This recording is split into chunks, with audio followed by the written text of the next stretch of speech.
Mushoku Tensei Volume 19 by Rifujin Namagone, cast by Artale Studio. If you are interested in creating your own audio drama like this, please visit www.artale.ai and use promotion code ARTALE to activate your account. Now, enjoy the story. Death is the end of all things, not least of all mutual understanding. We never understood each other. Now I guess we never will. Chapter 1. Zanoba's Decision. Zanoba's laboratory in the main research building of Renoa University was more crowded than usual today. 6 of us were gathered around the central table. Cliff, Zanoba, and I were seated, while Elise, Ginger, and Julie stood around it in a loose circle. Maybe there were 7 of us, actually. Elise was holding her baby. The mood in the room was heavy, to put it mildly. Zanoba's expression was solemn. Cliff was frowning irritably. Julie's eyes were rimmed with red. Ginger looked seriously distressed, and even Elise was at a loss for words. Okay, let's all take a deep breath. Zanoba, can you explain again, please, from the very start? Very well. Zanoba nodded, his face as blank and serious as ever. It was kind of unsettling, honestly. I was used to him grinning ear to ear every time he saw me. It felt like he'd turned into a completely different person. A few days ago, I received a letter from the Kingdom of Shirone. He passed that to me a little earlier. I still had it in my hands. The envelope featured the royal seal of Shirone and the signature of Zanoba's brother Pax. Inside, I'd found 3 sheets of paper. The first contained a description of the coup d'etat that had taken place in Shirone about 6 months ago. The 7th prince, Pax, had returned abruptly from his studies in the King Dragon realm with the open support of that nation. He wasted no time staging a coup and murdering his father, the king. After slaughtering the rest of the royal family, he took the throne of Shirone for himself. That was the gist of it, at least. The version in the letter was a lot more long-winded, and it managed to make the whole thing sound almost heroic. The second page described the aftermath. A majority of Shirone's ministers and generals were dismissed following the coup, and many people had fled the country in fear. This had left their military dangerously weak. A rival nation to the north was preparing to take advantage of the situation, and Shirone lacked the manpower to defend its borders. Given the dire circumstances, someone had apparently suggested they summon Zanoba back to fight on the front lines.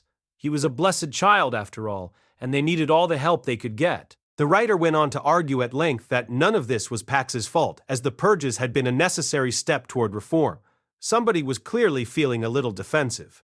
The third page of the letter was a formal order invalidating the old king's commands to Zanoba and summoning him back to Shirone. It was stamped with the king's seal, which probably meant it was an official royal command.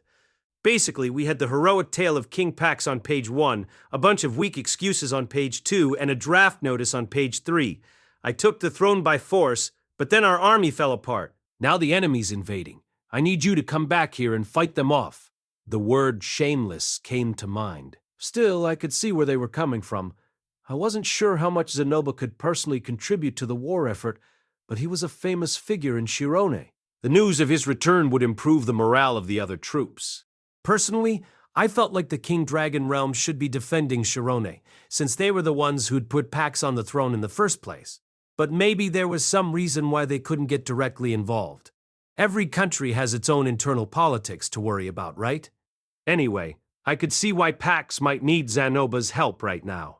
That said, 8 years ago, Zanoba had basically ruined Pax's life by rescuing me from his clutches. As a direct result of Zanoba's actions, both of them had effectively been exiled. Pax was shipped off to study in the King Dragon realm, while Zanoba was banished to Renoa. If Pax still held a grudge over all that, going back to Shirone would be incredibly dangerous. This letter might very well be a trap meant to lure Zanoba to his death. That said, the real issue was that he didn't seem to care about that possibility. So after reading this, you decided to Return to Shirone and head for the front lines, as ordered. Yeah, okay, I don't get it. Cliff and Ginger had both voiced their opposition to Zanoba's plan already. I hadn't decided either way, but I was feeling seriously puzzled. I could have understood Zanoba wanting to kill Pax and avenge his murdered father. I could also have understood if he wanted to stay far away from Shirone for the rest of his life. But he was taking these orders seriously. He knew this might be a trap, and he was going to walk right into it. Why was he so willing to obey Pax? The man had murdered his own father. I don't see any reason why you need to go. This is a trap, Zanoba. I'm willing to bet he wants you dead. When someone takes power in a coup, they typically wipe out the entire family of the old king. It's the most rational thing to do, honestly. Cliff was speaking from experience here. He'd come to Renoa because of a power struggle in the holy country of Milis. If his grandfather were overthrown by his rivals within the church, Cliff would be in grave danger himself. When you lost a fight for the throne, your heirs died with you. That was blindingly obvious, to him at least. Get invaded. What difference would it make to have you there? You're just one man. I'll be of some help, I'm sure. I am a blessed child after all. Fine, maybe you'll save the day. But what happens then, Zanoba? What do you think Pax is going to do once the enemy withdraws?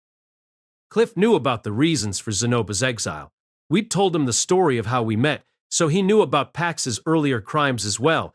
He was definitely assuming the worst about Pax's motives, but honestly, it was hard to blame him. Once you've played your role, he can dispose of you at any time he pleases. Despite my best efforts, I couldn't find a hole in Cliff's argument. It was possible there really was an invasion coming, and Pax really needed Zanoba's help. It was possible Zanoba could turn things around somehow. But once the dust had settled, how would Pax reward him? Zanoba was the third prince, a potential candidate for the throne, and winning a war would do wonders for his popularity, especially with the army. The man would become a national hero overnight. Wouldn't that seem dangerous to Pax? Wouldn't Zanoba look like a threat? Probably, and it wasn't hard to imagine how he'd react to that. I think Cliff's right, Zanoba. It's quite likely that he is. So apparently, he knew that Pax had good reason to hate him and recognized that heading home to Shirone might be suicidal. That just made the next words out of his mouth even harder to understand. However, I'm still obligated to go. But why? I've received a formal royal order to return. True, the order was legitimate in a sense. It had the king's seal and everything. As far as the kingdom of Shirone was concerned, Zanoba now had a legal responsibility to return. But that order came from Pax, remember? Do you really need to obey him? With all due respect, Master, if we ceased to recognize the king's authority every time a new one took the throne, our kingdom would be quite short-lived. It's not like he formally inherited the throne. The man's basically a usurper, right? Regardless of the means he used to take power, Pax is now the king of Shirone. That's simply a fact. It didn't feel that simple to me. I knew it wasn't that unusual for a king to seize their throne violently. It was common enough back in my old world, too. But were all the king's vassals and ministers supposed to merely shrug and pretend nothing had even happened? If you had the choice, would you really want to serve a murderer like that? Do you want to work for Pax, Zanoba? It would not be my personal preference. Then why are you doing this? You know he's going to kill you. You don't want to obey him. So why do you have to go? Why do you feel so strongly about this? Was he worried about how they might respond? There was a chance Shirone might retaliate if Zanoba opted to ignore his orders. Still, Renoa was a long way from Shirona. No matter how fast you traveled, the journey would take a good 6 months at least. That was enough time for us to figure out a plan. We could even go to Ariel and ask for Asura to protect Zanoba. I wasn't sure if fleeing a coup would qualify him for asylum, but it couldn't hurt to try. Well, I'll try to explain. Zanoba paused for a moment and made a stiff, unnatural attempt at a grin. It was a jarring sight. Usually, his face lit up with pure joy every time he smiled. As you know, Master, I was always something of a burden on the kingdom of Shirone. That's not true. I mean, you're a blessed child. A blessed child so incapable of controlling his strength that he murdered a member of the royal family. It was easy to forget these days, but back in Shirone, Zanoba had a nickname, the Head-Ripping Prince. He'd accidentally torn off the head of his own half-brother, the infant son of the crowned queen. Obviously, killing a member of your own family for no good reason was considered a terrible sin in Shirone, the sort of crime that even a royal prince would be punished harshly for. But according to Zanoba, he'd essentially gotten off scot-free. It was his mother who'd immediately been exiled. I was only pardoned because of my status as a blessed child. They simply believed I would prove useful someday. It is indeed. Nor was that the last of my misdeeds. I later rip off my own wife's head, which directly caused a rebellion. Much as I would have liked to deny all this, it was true. Zanoba had been married off for political reasons years ago, and his impulsive murder of his bride on their wedding night had set off a large-scale insurrection. The woman said some truly vile things to me, and I felt my actions were justified. Still, I was responsible for the turmoil that ensued. Under normal circumstances, I would have paid for that with my life. And yet, I was spared. Tell me, Master, why do you think I wasn't executed on the spot? I didn't want to try and answer that question. I really didn't. Sometime later, I met you and caused yet another scandalous incident, finally earning myself the punishment of exile. I'd earned my death many times over, but in the end, I was merely banished. And despite all my crimes, I was provided with ample funds to make a new life for myself here in Sharia. Why do you think that was? I knew what he was getting at, of course. I understood why they'd let him live. It's simple, so that I could fight for my country when she truly needs me. Zanoba's tone was so forceful that I couldn't even manage a reply. Even Cliff had frozen in his seat, his eyes wide open. Ginger was the only one who didn't look stunned, really. The expression on her face was one of sadness and resignation. It's my duty to protect Shirone against her enemies. That is the reason I'm alive, and was permitted to indulge myself for all these years. I have no choice but to return immediately, you understand? If I were to wait for news of the invasion itself, it would be too late for me to act. For all I know, the fighting has already begun. I had to admit he was making a coherent case. He owed his country a great deal, and there was nothing crazy about wanting to repay your debts. Deep down, maybe Zanoba had been itching to return to Shirone from the moment he heard about Pax's coup d'etat. But there was no undoing those events now. If he launched his own rebellion against the new king, it would leave the country fatally weakened and easy prey for its enemies. And so, he had to obey Pax instead. It was the only way to save the kingdom. I understood. I really did. But it still felt weird hearing it from Zanoba. For as long as I'd known him, the guy had lived in his own little world, indifferent to anything happening outside it.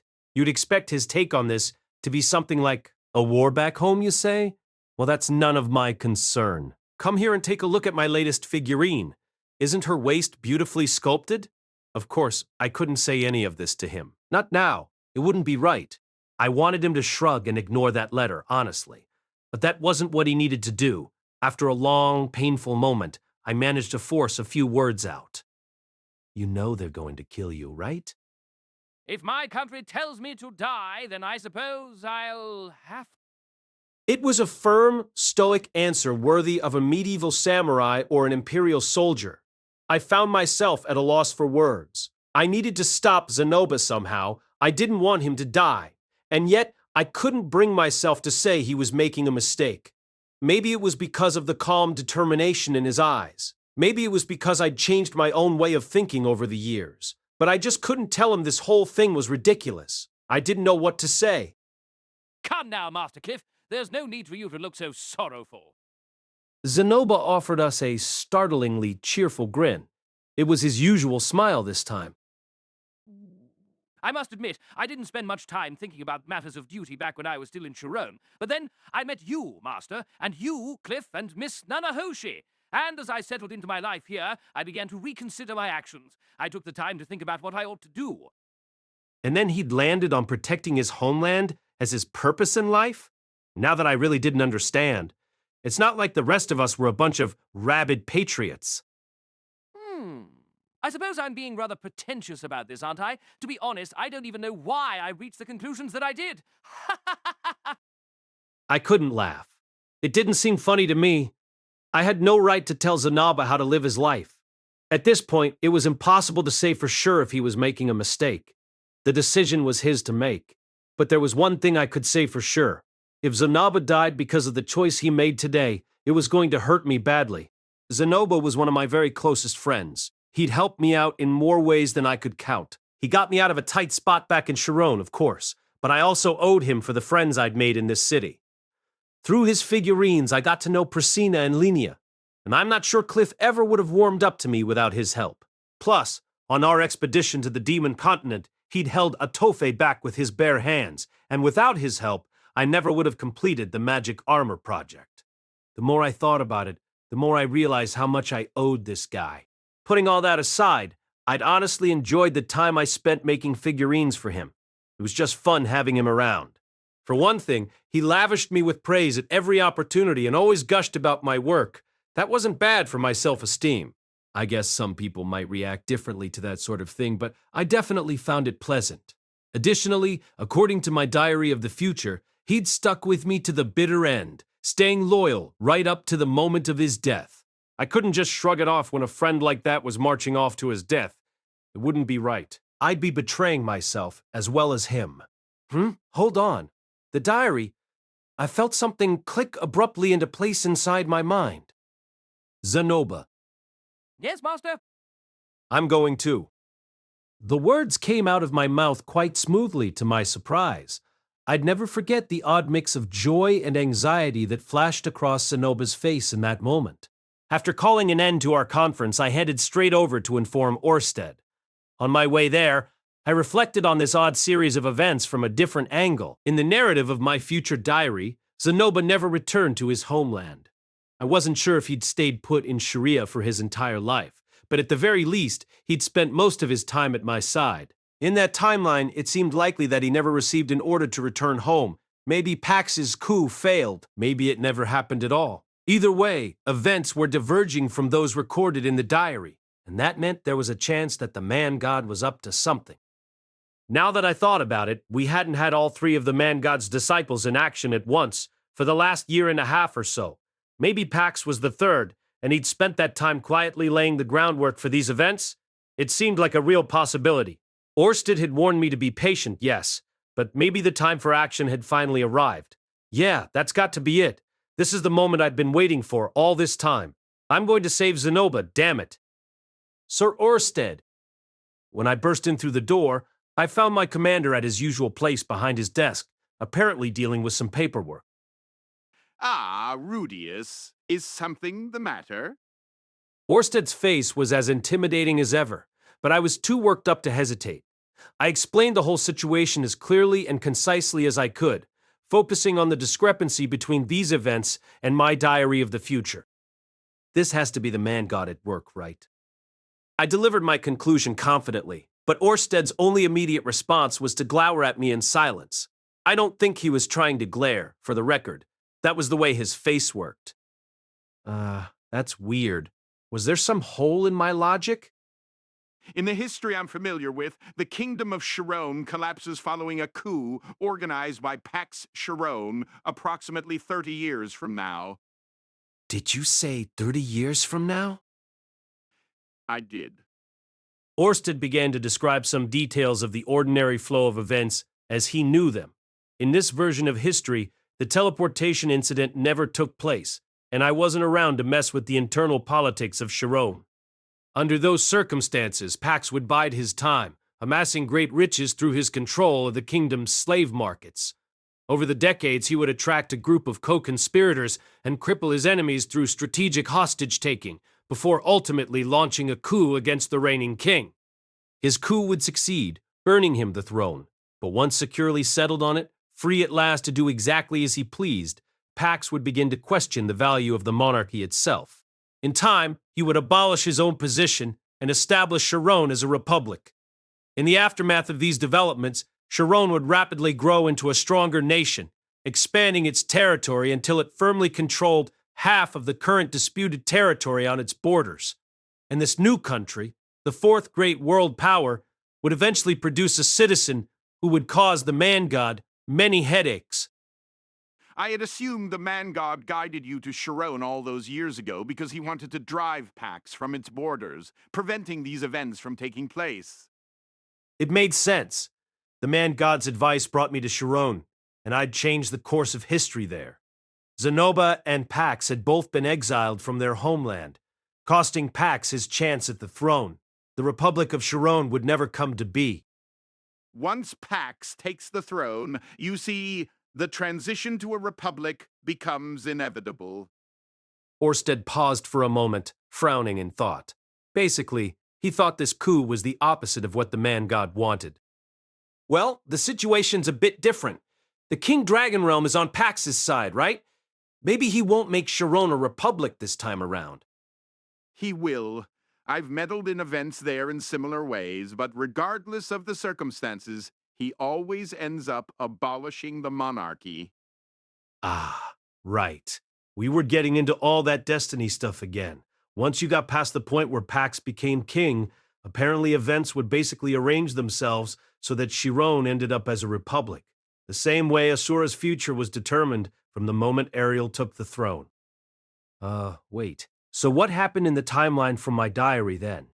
I would imagine that Pax never launched his coup. Shirone remained of lesser power as the man-god initially desired. Okay, so, in the normal timeline, Pax launched a coup and became king, then established a republic. In the diary's timeline, the man-god's scheming kept Pax off the throne, and Shirone remained a kingdom. In this timeline, Pax launched a successful coup, and we were pretty certain he would end up establishing a republic eventually. That seemed odd. So the man-god had intervened a second time just to reset events back to the status quo? I don't get it. Why would he do that? It's a trap. He wants you dead, Rudeus, even if it means returning the history of Shirone to its proper course.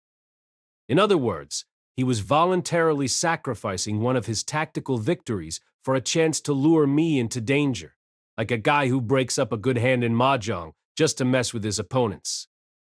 If you take the bait and show up in Shirone to investigate, I expect you'll find yourself in the jaws of a carefully laid and lethal trap. Are we sure he isn't after you instead? I suppose it's possible, but Zanoba Shirone is your friend, not mine. He's the bait for this trap, which means you're the more likely target. Pax had asked Zanoba to return home, and despite the obvious danger, Zanoba was insistent that he do so. The man-god could not know if I would tag along, but since the risk to Zanoba's life was so clear, he probably reckoned there was a good chance I might. He understood my personality pretty well, after all. Damn, that bastard could be clever sometimes. What's more, Zanoba played a crucial role in constructing your equipment. Even if you don't take the bait, he may consider disposing of your ally worthwhile in its own right. 2 birds with 1 stone, huh? If I came along, he'd take us both out. If not, he'd still get a consolation prize. Do you see any chance that Zanoba's a disciple? In this specific case, it seems unlikely. He's a man of no great importance to the future of Shirone. Hey, Rude! I don't know about Shirone, but he's important to me, okay? Important enough that I'm gonna walk right into a trap for him. All right, then. How do you think we should approach this? The same way we always do. Crush the man-god's... Sounds about right. With Orsted tagging along, this shouldn't be too difficult to handle. We'd beat down anyone who came for us, same as we did in Asura. What did it matter if this was a trap? I would lure our enemies out into the open, and if they were too much for me to handle, he could step in to take care of the rest. He'd be the anglerfish, and I'd be that little glowy bit dangling from his head. Apparently, some people had recently started referring to me as a follower or agent of the dragon god. But when you got down to it, I was basically his fishing lure. However, there is a chance that he's completely uninvolved with these events. Could you elaborate? It's not impossible that these events were always going to happen. Hadn't considered that angle. The theories that I laid out earlier are essentially pure speculation. That diary doesn't contain much in the way of detail about this period. It's possible that Zanoba Shirone went to his homeland briefly, only to return unscathed. In other words, the coup happened on its own without the man-god's intervention. Zanoba was summoned to Shirone, did his duty to his homeland, and came back to Sharia immediately afterward. Now that he mentioned it, I guess it wasn't impossible? In that timeline, Zanoba was also a wanted man with a price on his head. That might have changed things, too. Perhaps Shirone didn't recall him for fear of angering Millis, or he chose to ignore the summons, or Ginger hid the letter from him. Yeah, This was starting to seem a bit more plausible now. Our timeline had already diverged from that of the diary in many important ways. Even if Pax took the throne, he might have hesitated to call for help from a notorious criminal like Zanoba. The Holy Country had a band of knights that essentially served as mercenaries. He might have feared they would join his enemies in the field. Of course, there was no way to know for sure, and we could waste all day thinking about the possibilities.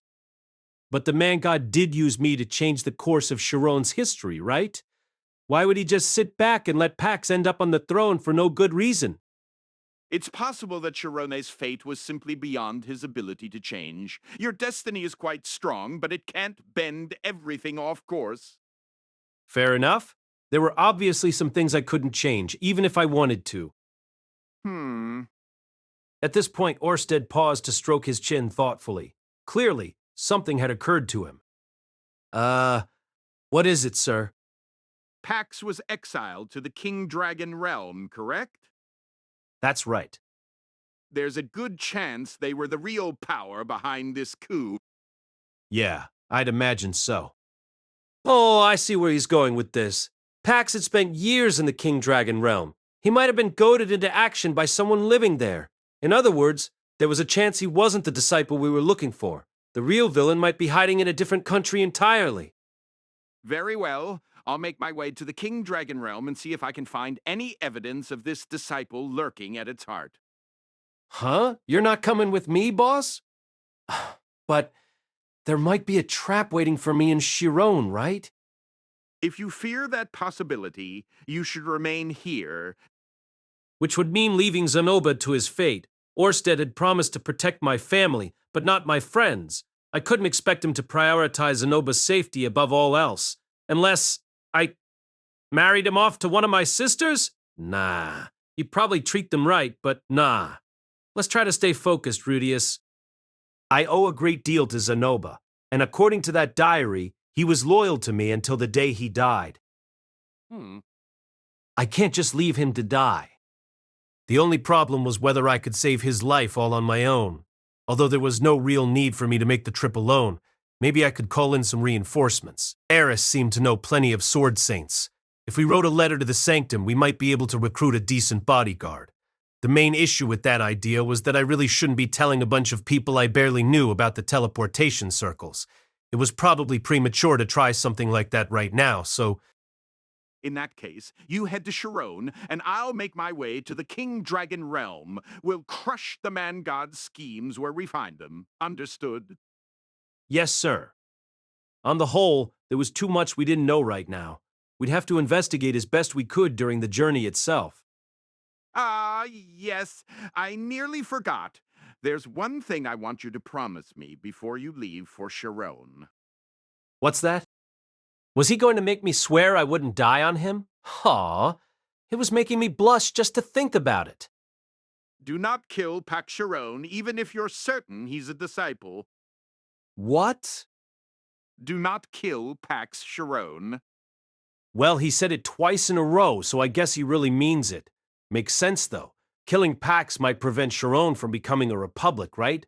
No problem, boss. I'll leave him in one piece. All right, I understand. Still, this was going to make my task a bit more difficult.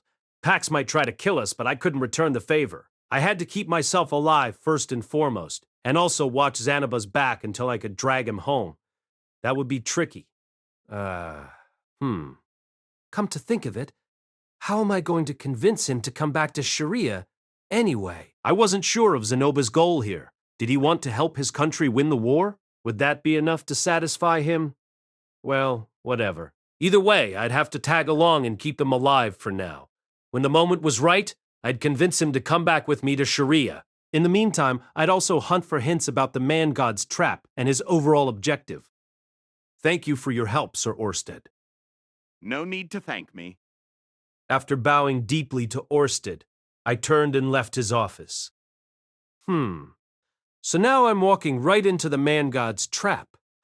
Zanoba hadn't objected much when I told him I was coming along, but if he knew of my suspicions, I had a feeling that might change. Then again, maybe I could use it as a way to convince him. If he knew the man-god was using him to lure me to my death, would he reconsider his decision to go back home? I gave it a moment's thought, then abandoned the idea. He'd probably end up saying something like, "Perhaps you're right. It's best I go alone then. It would be simpler for both of us if I kept my suspicions to myself for now. Once again, I would be hiding things from him. I couldn't blame the man if he ended up resenting me." Chapter 2, Bad Omens. As I returned home, I decided to tell my family that I'd be leaving for Shirone. I had recently been keeping the details of my business trips to myself, but this one might turn into a lengthy job. I wanted them to know where I was at least. The first problem was that our office didn't have any direct teleports into Shirone itself. If we started our journey there, we'd have to buy a carriage in the King Dragon realm and make our way to Shirone by road. The last time I made that trip, it took me a solid 4 months. Of course, we'd spent some time poking around in the cities we'd come by. A more hurried journey might get us there in about 2 months, which meant 4 months in total, just there and back. Eris was due in 3 months.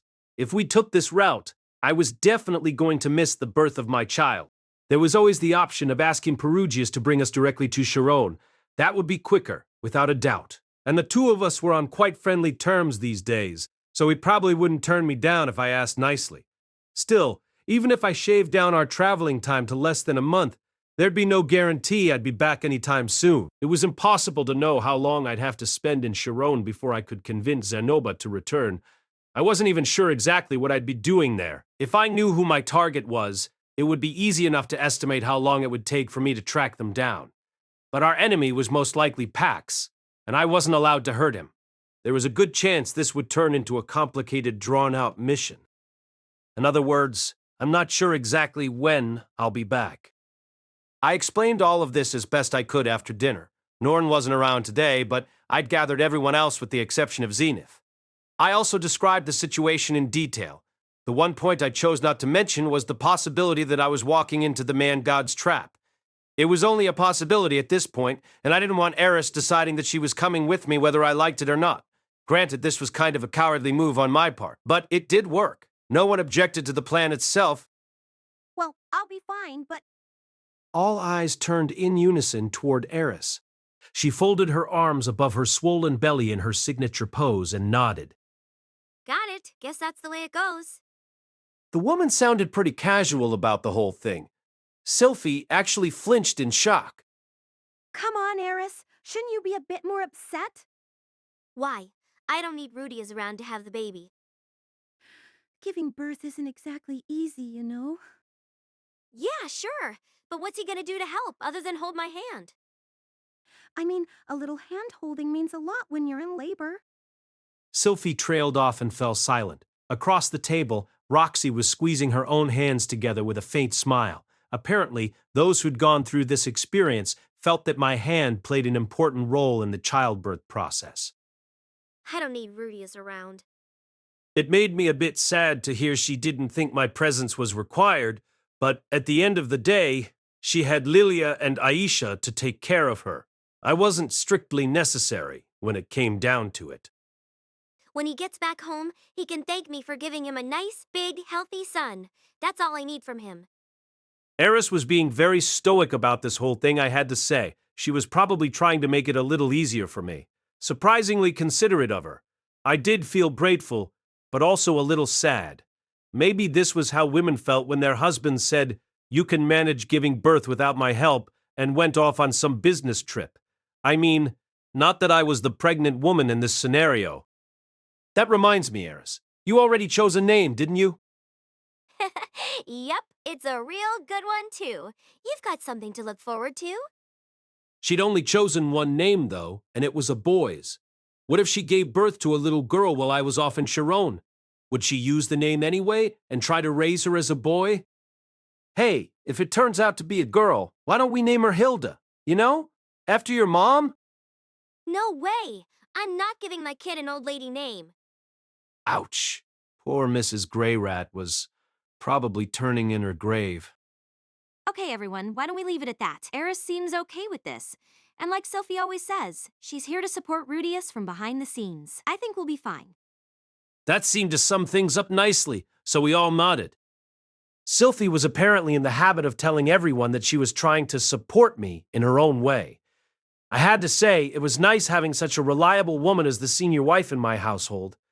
I was still a bit worried about leaving Eris here on her own, but there were plenty of caring, determined people here to look after her for me. Everything was going to be fine. I just had to trust them, the way they trusted me. Wish I could come along, though. You never know what trouble Rudeus might get into on his own. Apparently Eris was worried about me. That felt a little backward.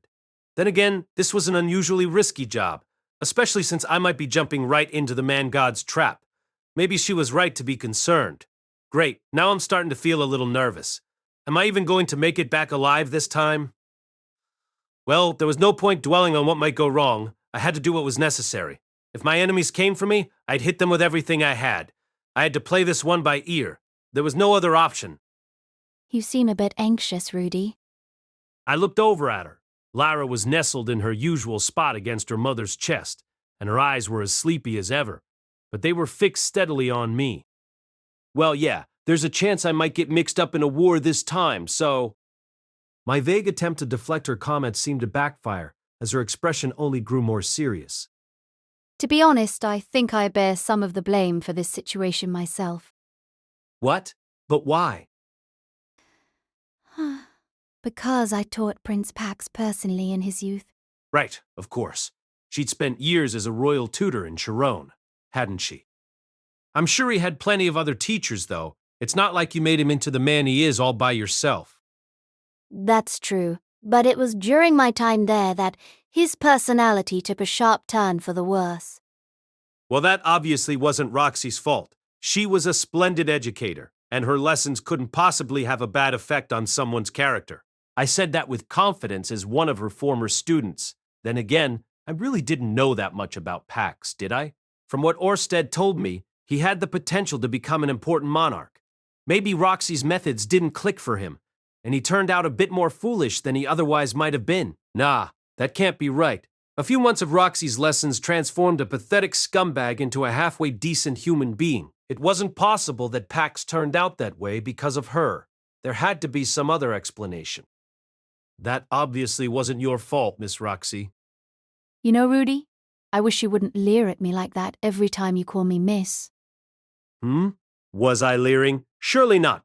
I only referred to her as Miss as a token of my undying respect for her as an educator. To be sure, we had engaged in a bit of mutually fulfilling student-teacher role-playing in the bedroom not too long ago, but that was purely to add a bit of spice to the proceedings. It wasn't like I had a fetish or anything. No, sir. Honestly, I have some regrets about what happened with Pax, but I suppose it might be counterproductive for me to come along. As she spoke, Roxy glanced down at Lara. The girl was staring sleepily up at me. It almost looked like she had something to say. I could tell Roxy was feeling a bit conflicted. If it wasn't for our daughter and her job at the university, she'd probably be offering to come along with me. Seriously, Roxy, I don't think anything you did contributed to this. I honestly did feel fairly confident of that. It was hard to say whether Roxy tutored Pax in the timelines where I didn't exist, but it seemed like he was more or less destined to start a coup d'etat and seize the throne, regardless of what else was going on. On top of that, there was a good chance the man-god was controlling him like a puppet this time. Even if his education had differed somewhat because of Roxy's presence, it was hard to imagine it was a major factor in how things turned out. There were too many other variables involved. In other words, the current situation was definitely not her fault, in any way. It seems like Pax is probably being manipulated by the man-god. Perhaps, but never mind. I suppose you're right. Roxy dropped the issue, but didn't seem entirely convinced. I couldn't blame her for being bothered by the situation. It had to be tough knowing that one of your former students was up to no good. I glanced in Sylphie's direction. She was never my student exactly, but I was the one who'd taught her the fundamentals of magic, along with a number of other things. What if she'd ended up on her own after the teleportation incident, and started using the spells I taught her to kill and rob people? Maybe I would have felt guilty when I found out. Maybe I would have wanted to stop her, or to lecture her on the error of her ways. What's the matter, Rudy? Oh, nothing. I was just thinking about how you used to do anything I told you to do back in the day. Where did that come from? I still do what you tell me. Remember the other night? I told you I was too embarrassed, but you insisted, so I... Let's not talk about that in front of the children, dear. Oh, right. Lucy, seated at her mother's side, looked from Sylphie's face to mine with a curious expression. Very cute. It was definitely too early for her to be learning about our nighttime wrestling matches. Okay, everyone. I think that about covers it, so let's...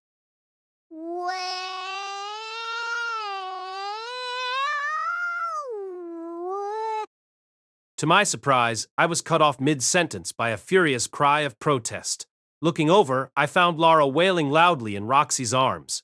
The kid almost never cried, but right now she was bawling and stretching out her stubby little arms toward me.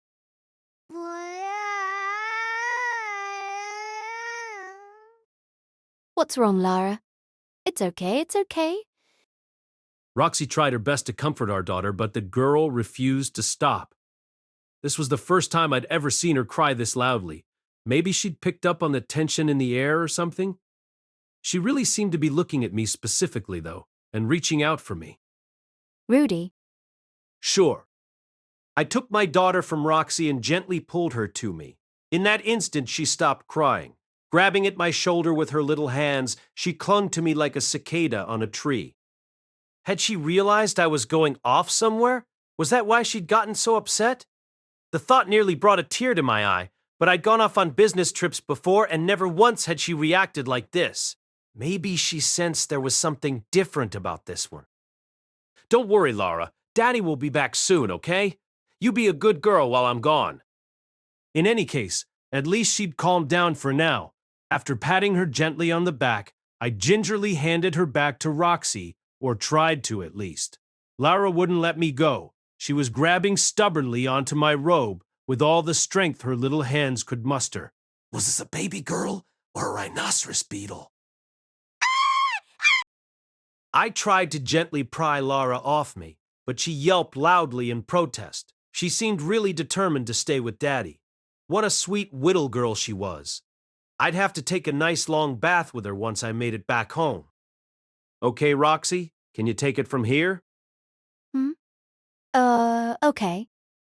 For all her determination, Lara only had the strength of an ordinary infant. It was easy enough to pull her off me and hand her back to Roxy.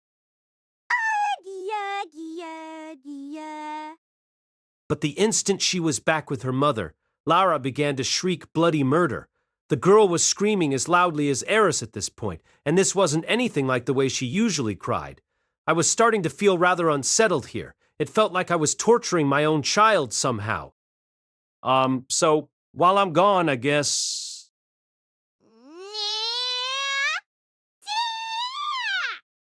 It almost sounded like she was shouting, "No, Dad! Wait!" or something. Man, this wasn't making it easy for me to leave. I didn't have any choice in the matter, though. I needed to go. My best friend's life was in danger.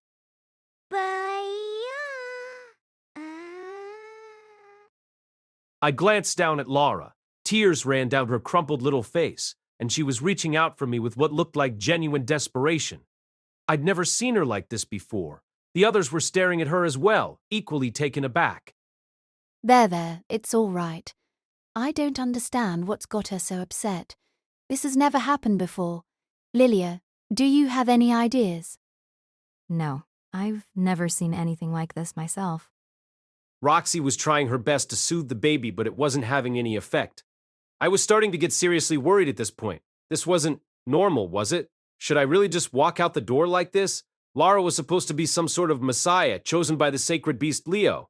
There was no telling what that meant exactly, but maybe she'd been born with special powers of some kind, like the gift of prophecy, or an ability to sense death approaching. Wait. Was I going to die in Shirone?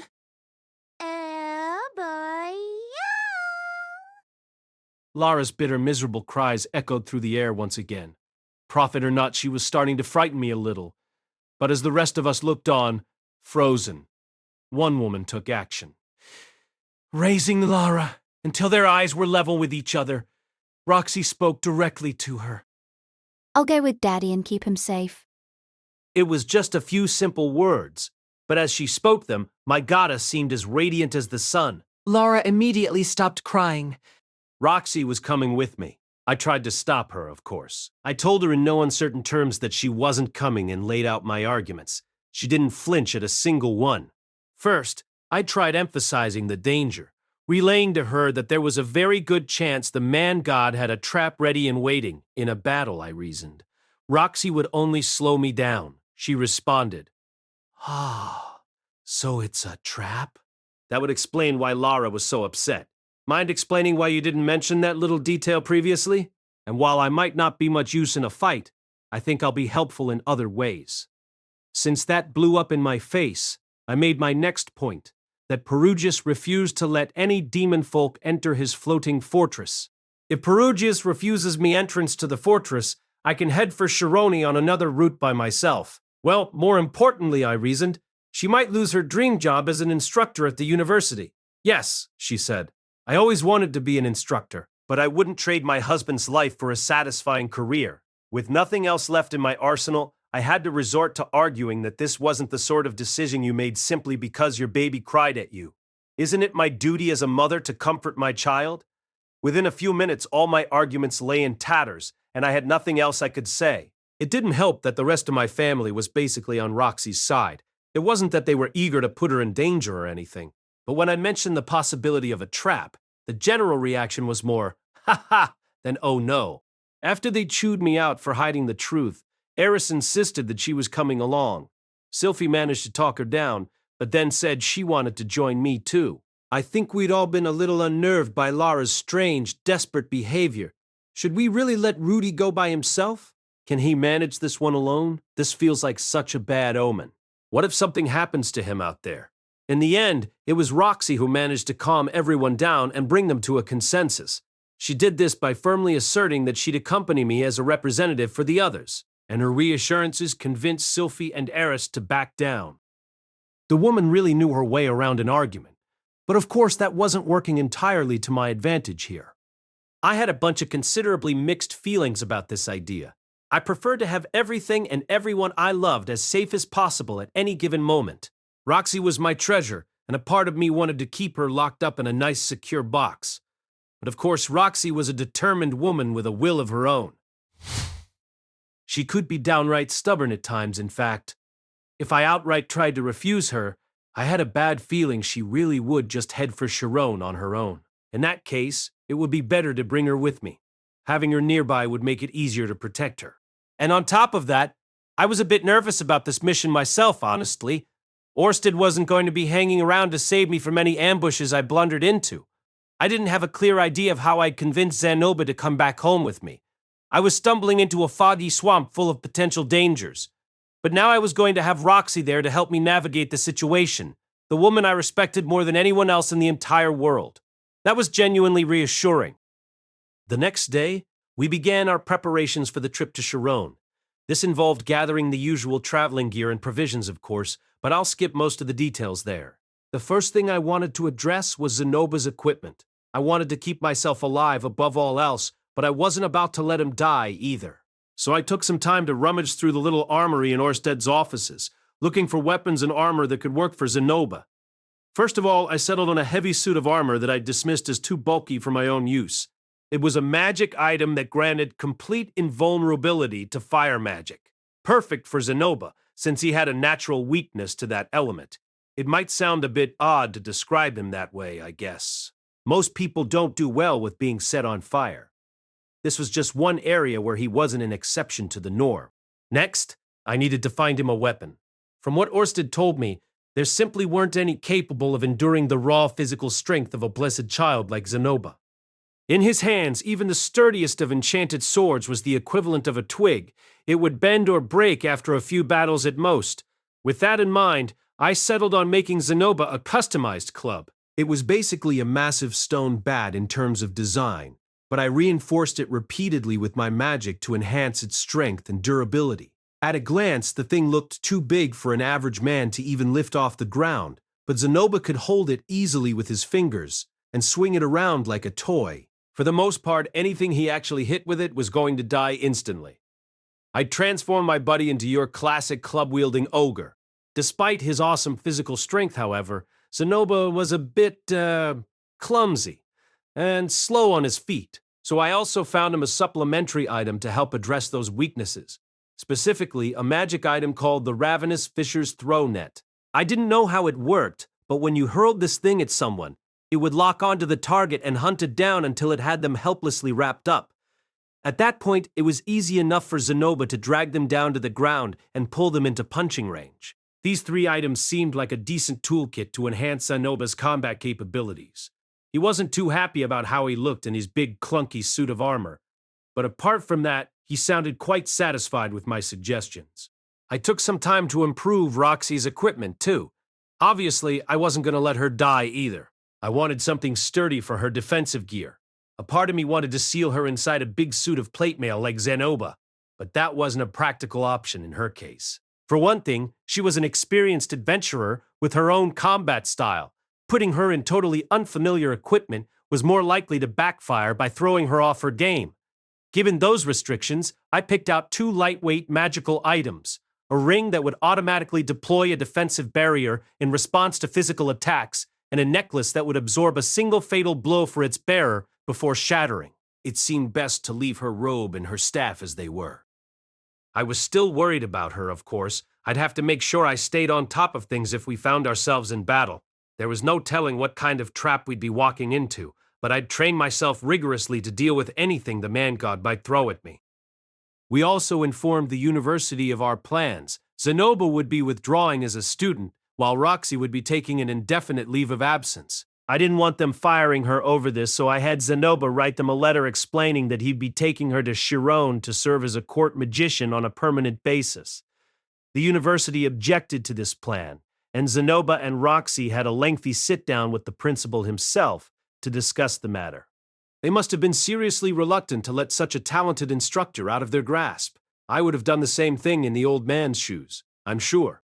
Zanoba started things off in an overbearing tone, using his status to full effect. Miss Roxy was appointed as a court magician of Shirone many years ago. She resigned her post due to certain political developments, but her worthiness as a mage was never in doubt. We're quite determined to bring her back to her rightful place. In contrast, Roxy protested in a careful, indirect way that she didn't really want to become a court magician. The principal seized on this immediately, insisting that she was an official member of the university faculty and therefore under its protection. After an hour of carefully orchestrated debate, Zanoba finally folded, backing off his initial demands. He would take Roxy with him to help address the current situation, given her familiarity with the new king. But once matters were settled, he would graciously permit her to return to the university. It was a simple enough tactic, really. We'd started off with an absurd demand and negotiated him into giving us exactly what we wanted. At least Roxy wouldn't be sacrificing her career over this. That was a relief. Naturally, I also took some time to review my own equipment. Compared to Roxy and Zanoba, I had no real need to change things up. As always, I'd be bringing the Magic Armor version 1, the Magic Armor version 2, and my Gatling gun. Come to think of it, it had been quite a while since I'd last used my old buddy Aquahardia. I felt bad about letting a present from Eris gather dust, but she herself had no issue with me using the best gear I possibly could. That girl wasn't exactly sentimental, you know? It made me kinda sad sometimes. I still got all misty-eyed thinking about that night, the way it felt when I touched her chest. Ahem. In any case, my old staff was currently resting in a place of honor on my bedroom wall. I had considered maybe formally handing it down to Sylphie. Unlike Eris, who was always ready to replace her swords, she'd been using the same beginner's rod that I'd gifted her for many years now. I wasn't sure how she'd react if I gave her Aquahartia as a present, though. Would she be overjoyed or annoyed? It had been a present from another woman, after all. Then again, it was Roxy who'd originally given me that rod, too. In any case, I planned to do most of my fighting in the Magic Armor version 2, which was more mobile and practical for daily use. If we ran into a particularly deadly enemy, I'd break out the version 1 and hit them with my full strength. It was the same strategy I always used. Everything was going to be fine. I'd trained myself to go toe-to-toe with even the strongest of opponents. I could handle this. The Magic Armor version 1 was a bulky piece of equipment, and unlike the version 2, I couldn't wear it around all day long. We'd be transporting it in pieces to our destination, then reassembling it once we got there. It would make packing much easier. Plus, the man god knew about the armor's existence. It couldn't hurt to be a bit less obvious about the fact that I was bringing it along. We'd sorted out our party's equipment. Now we had to figure out how we were getting to Shirone. Thus, Zanoba and I headed off to grovel at Perugius's feet. Upon our arrival at the floating fortress, the two of us were ushered into a luxuriantly appointed room. It was one I'd never seen before, actually dashed some kind of art gallery from the look of things. The walls were lined with paintings, and the shelves were occupied by a collection of palm-sized sculptures. Somehow, the artwork here felt different from anything else I'd seen in this castle. The paintings in Perugius's hallways and reception rooms tended to look more valuable, while the work in here was more on the striking or interesting side of things. They might have fetched less at auction, but that didn't make them inferior works of art. This is a pretty nice room, isn't it? Oh, is this your first time here, Master? Yeah, I guess we usually talk in the reception rooms or the gardens. Lord Perugius only invites his most valued confidants to this particular room. Unless I was very much mistaken, she was implying that Perugius had never fully trusted me up until now. Sometimes I got the feeling this woman didn't like me very much. But to be fair, it was probably my boss she wasn't too fond of. Please, Miss Silveril, it's rather rude of you to imply that Master Rudeus is inferior to myself in any way. Just for the record, Zanoba, it's also kind of rude to talk to someone without even turning in their direction. It's simply a fact that Lord Perugius has always instructed me to bring you to this room, Lord Zanoba, and not your companion. Although it seems he's made something of an exception today. For some reason... Silveril's tone was calm, but her words seemed to bother Zanoba. Enough that he snapped his head around to face her at least. I suppose that Master Rudeus had all but stopped making figurines by the time he met Lord Perugius, so I can hardly blame you for underestimating his worthiness. But let me assure you, his skills as a craftsman put my academic expertise to shame. I'd never presume to call myself his equal. However, Lord Perugius seems to think... Rudeus Greyrat is my master. I'll grant you that he lacks the depth of artistic knowledge that Lord Perugius and I possess, but if it weren't for his guidance, I never would have become a man worthy of the great Perugius's regard. Silveril fell silent for a moment. I had a feeling she was scowling, although it was hard to tell with that mask. By this point I was used to Zanoba showering me with praise, but for some reason, this latest bout left me feeling kind of touched. Of course, my talent as an artist was mainly due to the fact that I'd brought some knowledge about figurines with me from my previous life, so I wouldn't let it go to my head. I see. My apologies, Lord Zanoba. As Silveril bowed in our general direction, Zanoba accepted her apology with a lordly, "That's quite all right." I didn't really care if she treated me with respect or not, but this probably wasn't the time to bring it up. Ah, Zanoba. Good of you to come. Mere moments later, the door at the back of the room burst open, and Perugius strode through. However, he paused after a few steps to study Zanoba and Silveril in turn. Perhaps he'd sensed a lingering hint of awkwardness in the air. What's the matter? Did Silveril displease you somehow? Not at all. We were merely discussing the fact that Master Rudeus had never set foot in this room before today. Nice of him not to tattle to the boss. Zanoba really was a good guy at heart. Ah, yes. I suppose I never found an opportune moment before. Well, Rudeus, what do you think of my little collection? I was just admiring it, actually. Compared to the work you have hanging in your hallways, everything in here has a really distinctive style. Oh? I couldn't explain what it was exactly that I found appealing about the art here, so my praise came out sounding kind of vague. Perugius seemed quite pleased, though, so I decided to elaborate a little. The art you have on display elsewhere is clearly high-quality stuff, in a way that appeals to almost anyone. But I think you chose the works in here to suit your personal tastes, perhaps. Exactly right. With a broad smile, Perugius lowered himself into a chair at the central table. Wow, I actually got that right? Guess I'm not a totally tasteless barbarian after all. Haha, Silveril looks so surprised. I think. Hard to tell for sure, you know, what with the mask. Zanoba and I joined Perugius at the table at his invitation. We sat next to each other across the table from our host. It felt a bit like a parent-teacher conference or something. Now then, what can I do for you today? Perhaps you brought me another intriguingly unusual figurine, hmm? Zanoba smiled happily but shook his head. I'm afraid not, Lord Perugius. I've come to inform you that I will be returning to my homeland shortly, and to bid you my farewells. Perugius furrowed his brow uncertainly and studied Zanoba's face, and as his gaze lingered, his expression quickly began to darken. Despite Perugius's silent stare, Zanoba smoothly proceeded to describe the letter he'd received from Shirone, and the circumstances there as he understood them. Perugius didn't so much as nod at any point during this recitation. He kept staring at Zanoba's face and nothing more. So, as I'm sure you can appreciate, I will be returning to Shirone at once. For a few seconds after Zanoba stopped talking, Perugius didn't say anything at all. He seemed to be thinking things over. But then he looked his friend in the eyes and spoke. You intend to die then?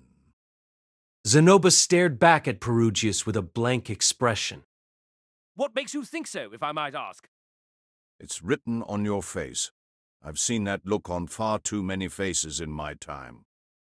That seemed like a bit of a reach, but I wasn't about to stop the man from trying to talk Zanoba out of this. It would be the best-case scenario for everyone involved if he chose to stay put. I wasn't looking to hop into a trap for the fun of it, you know. Let's say you're right, for the sake of argument. What would you propose I do about it? Perugius grinned at that. I'd lend you my aid if you're looking to fight. I value our discussions on art greatly, after all. I wouldn't hesitate to eliminate anyone who threatened to disrupt them, such as a certain pretender king, perhaps. I'm afraid I must decline that offer.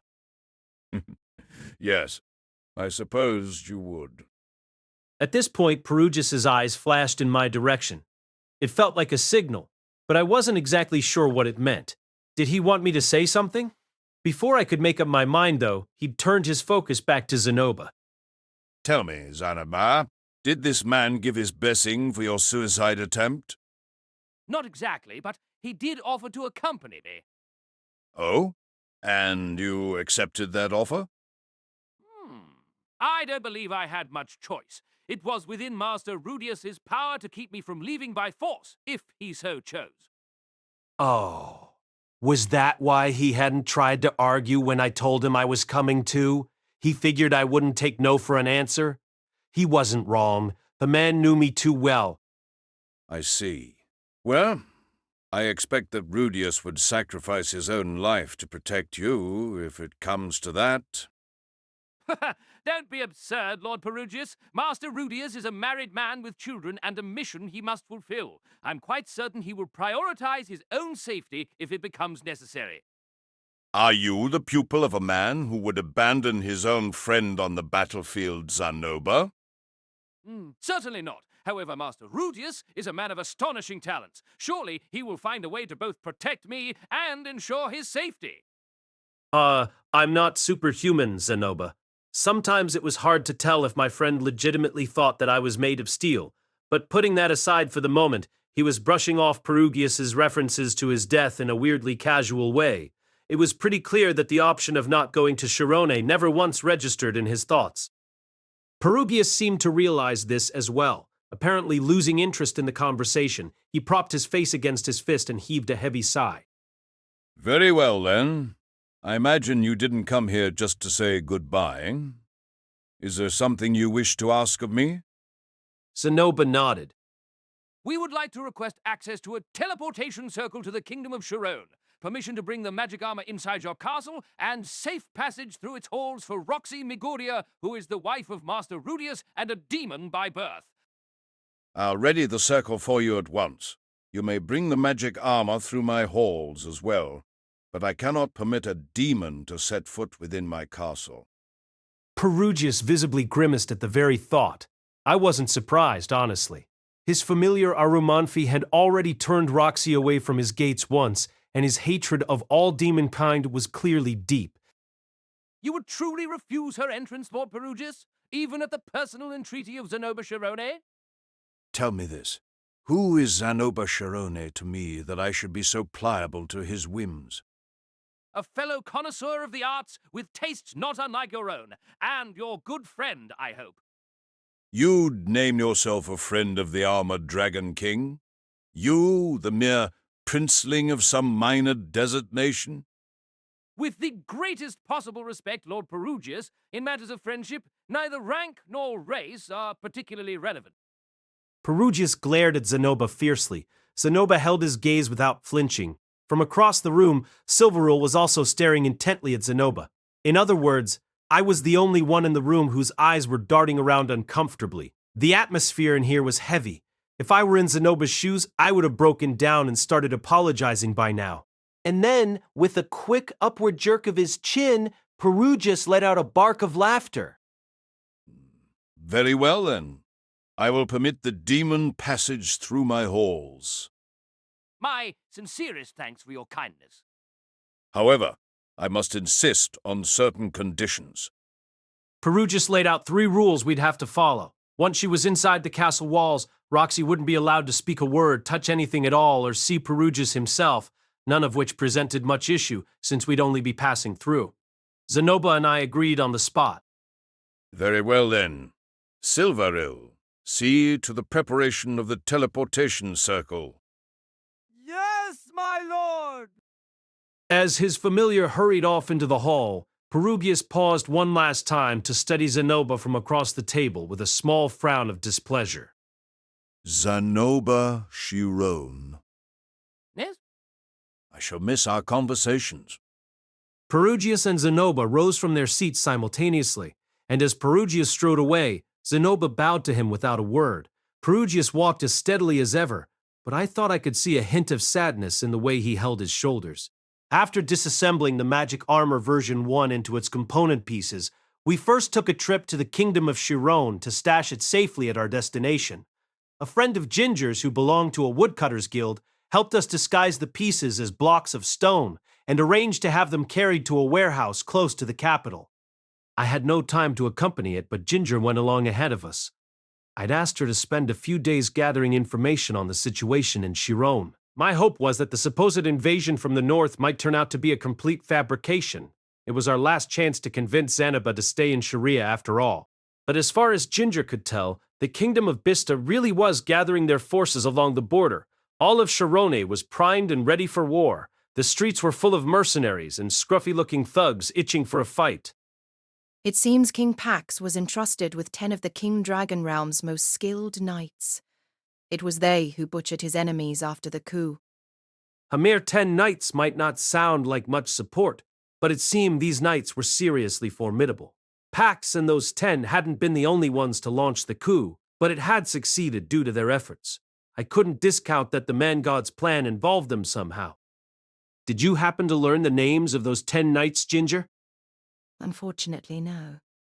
But I did hear rumors that a man with a gaunt, skeletal face accompanies King Pax everywhere he goes. Some say he's the Death God, one of the 7 great powers. Ah, I see. I grimaced at the thought, although I doubted the rumor could be true. It was hard to imagine the King Dragon Realm would dispatch one of the 7 most powerful people in the world for Pax's private use. Still, I needed to tell Orsted about this, just in case. A man with a skeletal face, though? What did that even mean? When I reported Ginger's findings to Zanoba, his only comment was, "Herm, they're already poised to invade then? I suppose we'll have to make haste." His tone was as calm as ever, but I saw a glimmer of anxiety in his eyes. I'd run out of ways to try and talk him out of this, so we agreed to leave within a few days. We'd be a party of 4 this time, me, Zanoba, Ginger, and Roxy. Julie would stay with my family until the danger was past. Chapter 3. The Return to Shirone. The night before our planned departure, we had an unexpected visitor. I was just stepping into the hall to use the bathroom following an evening of passionate marital bonding with Sylphie. All of a sudden, Leo started barking his head off, and a few seconds later, Eris burst out of her room with murder in her eyes. I had no idea what was going on. Yes. Huh? Had someone kicked in the front door or something? Heart racing, I ducked back into my bedroom, grabbed my staff and a torch, and paused to look outside the window for any signs of danger. It was a dark night, but I could make out a familiar silhouette standing in front of our gate. It's all right, Eris. That's not an enemy out there. Right. I guess not. Eris looked out the window from beside me, scowling down at the shadowy figure. I left my staff against the wall and stepped out into the hallway again. After shooing my sleepy, confused family back into their rooms, I made my way to the gate. I opened the front door to find Orsted waiting patiently outside. Bite, currently tangled around our front gate, had wrapped his vines around him and was squeezing aggressively. It reminded me of certain tentacle-themed works of art. My apologies for the late-night visit. Oh, that's all right. Stop it, Bite. Let him go. I'm here because I've learned something that you must know. Follow me. This shouldn't take long. Okay. Orsted smoothly ripped Bite's thrashing vines off his body before walking off into the shadowy street. I cast a quick healing spell on our loyal treant. Eris stood in the doorway with her arms folded. I hurried over, told her I'd be back soon, and scampered along after Orsted. Sadly, there weren't any 24-hour diners in my neighborhood. We had to settle for the nearest empty plot of land. It was a moonless night, so I'd brought my torch along. Its flickering light illuminated our immediate surroundings, revealing nothing but an empty patch of grass and earth. Come to think of it, Orsted and I tended to have a lot of our conversations in the dark. It made me feel like I was doing something evil, you know? I should look into getting more lamps set up in his office. So, what was it you wanted to discuss? The new pawn that the man-god's chosen. I had passed along all the information Ginger had gathered a few days ago. He wasn't in his office when I stopped by, though, so I had to leave him a letter summarizing her report. I've developed a theory based on the information Ginger York provided. I'll explain it to you and then give you a rough strategy to follow. I wished we had more than a theory to go off at this point. Maybe the smart move was to lock Zanoba in a cage until we'd gathered more information. Nah, he wouldn't trust anything we said if we started treating him like that. Things were never that easy. First of all, on the subject of these 10 knights, I expect that 9 of them are not particularly notable or dangerous. Okay? As for the 10th, the man with a face like a corpse, I believe I am familiar with him. Ah, right. This was the guy who stuck with Pax everywhere he went. There's only one knight of the King Dragon realm with significant skill and a skeletal face, you see. Who is he, then? Orsted fixed his gaze on me. It seemed even sharper than usual tonight. Randolph Marianne, the Death God, 5th among the 7 great powers. The Death God, 5th among the 7 great powers. The words bounced around inside my head for a while as I tried my best to digest their meaning. So those rumors were true then? He's the King Dragon realm's secret weapon. Why would they loan out their secret weapon to support a coup d'etat in some random country? I don't know, but it seems fairly likely that the man-god arranged it somehow. Yeah, that was the most obvious possibility, for sure. Kind of a stupid question on my part. It is difficult to imagine that King Dragon would allow the Death God to leave their service, and I did consider the possibility it was someone else, but I don't know of any other pawn on the board. Mushoku Tensei Volume 19. Rifujin Magonate, cast by Artale Studio. If you are interested in creating your own audio drama like this, please visit www.artale.ai and use promotion code RTALE to activate your account. Now, enjoy the story. Capable of killing me or you, it seems safest to assume the worst. I'll tell you what I know about him. Okay, there was still a chance this skull-faced guy wasn't the Death God, but he was the most dangerous person who might be coming for me. Yeah, might as well brace myself for that scenario. Randolph the Death God does not ascribe to any established school of swordplay. His style is unique and self-taught. So, he made all his moves up himself? That's correct. You can't expect him to follow any of the familiar... Sounded a bit like Rudeus' philosophy, actually. It was never fun to fight people who were that unpredictable. However, he does possess a signature technique. It's known as the enthralling blade. Wow, okay. I bet I know how this one works. Does he move his sword around in a big dramatic circle for no apparent reason, then stab you while you're admiring his moves? There are two distinct variations of this technique. Okay, how are they different?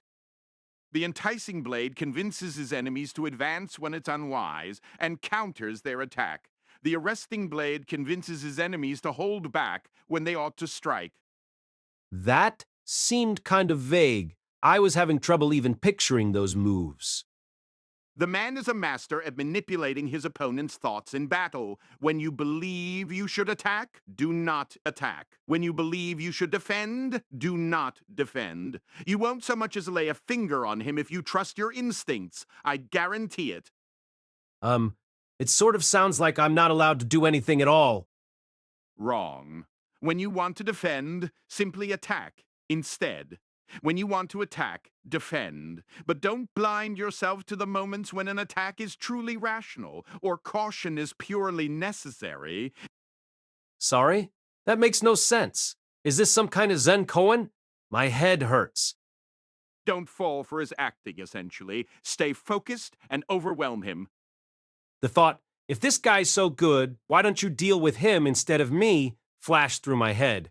But I pushed it out of mind. Orsted would head to the King Dragon Realm soon. Do you think I can actually defeat him?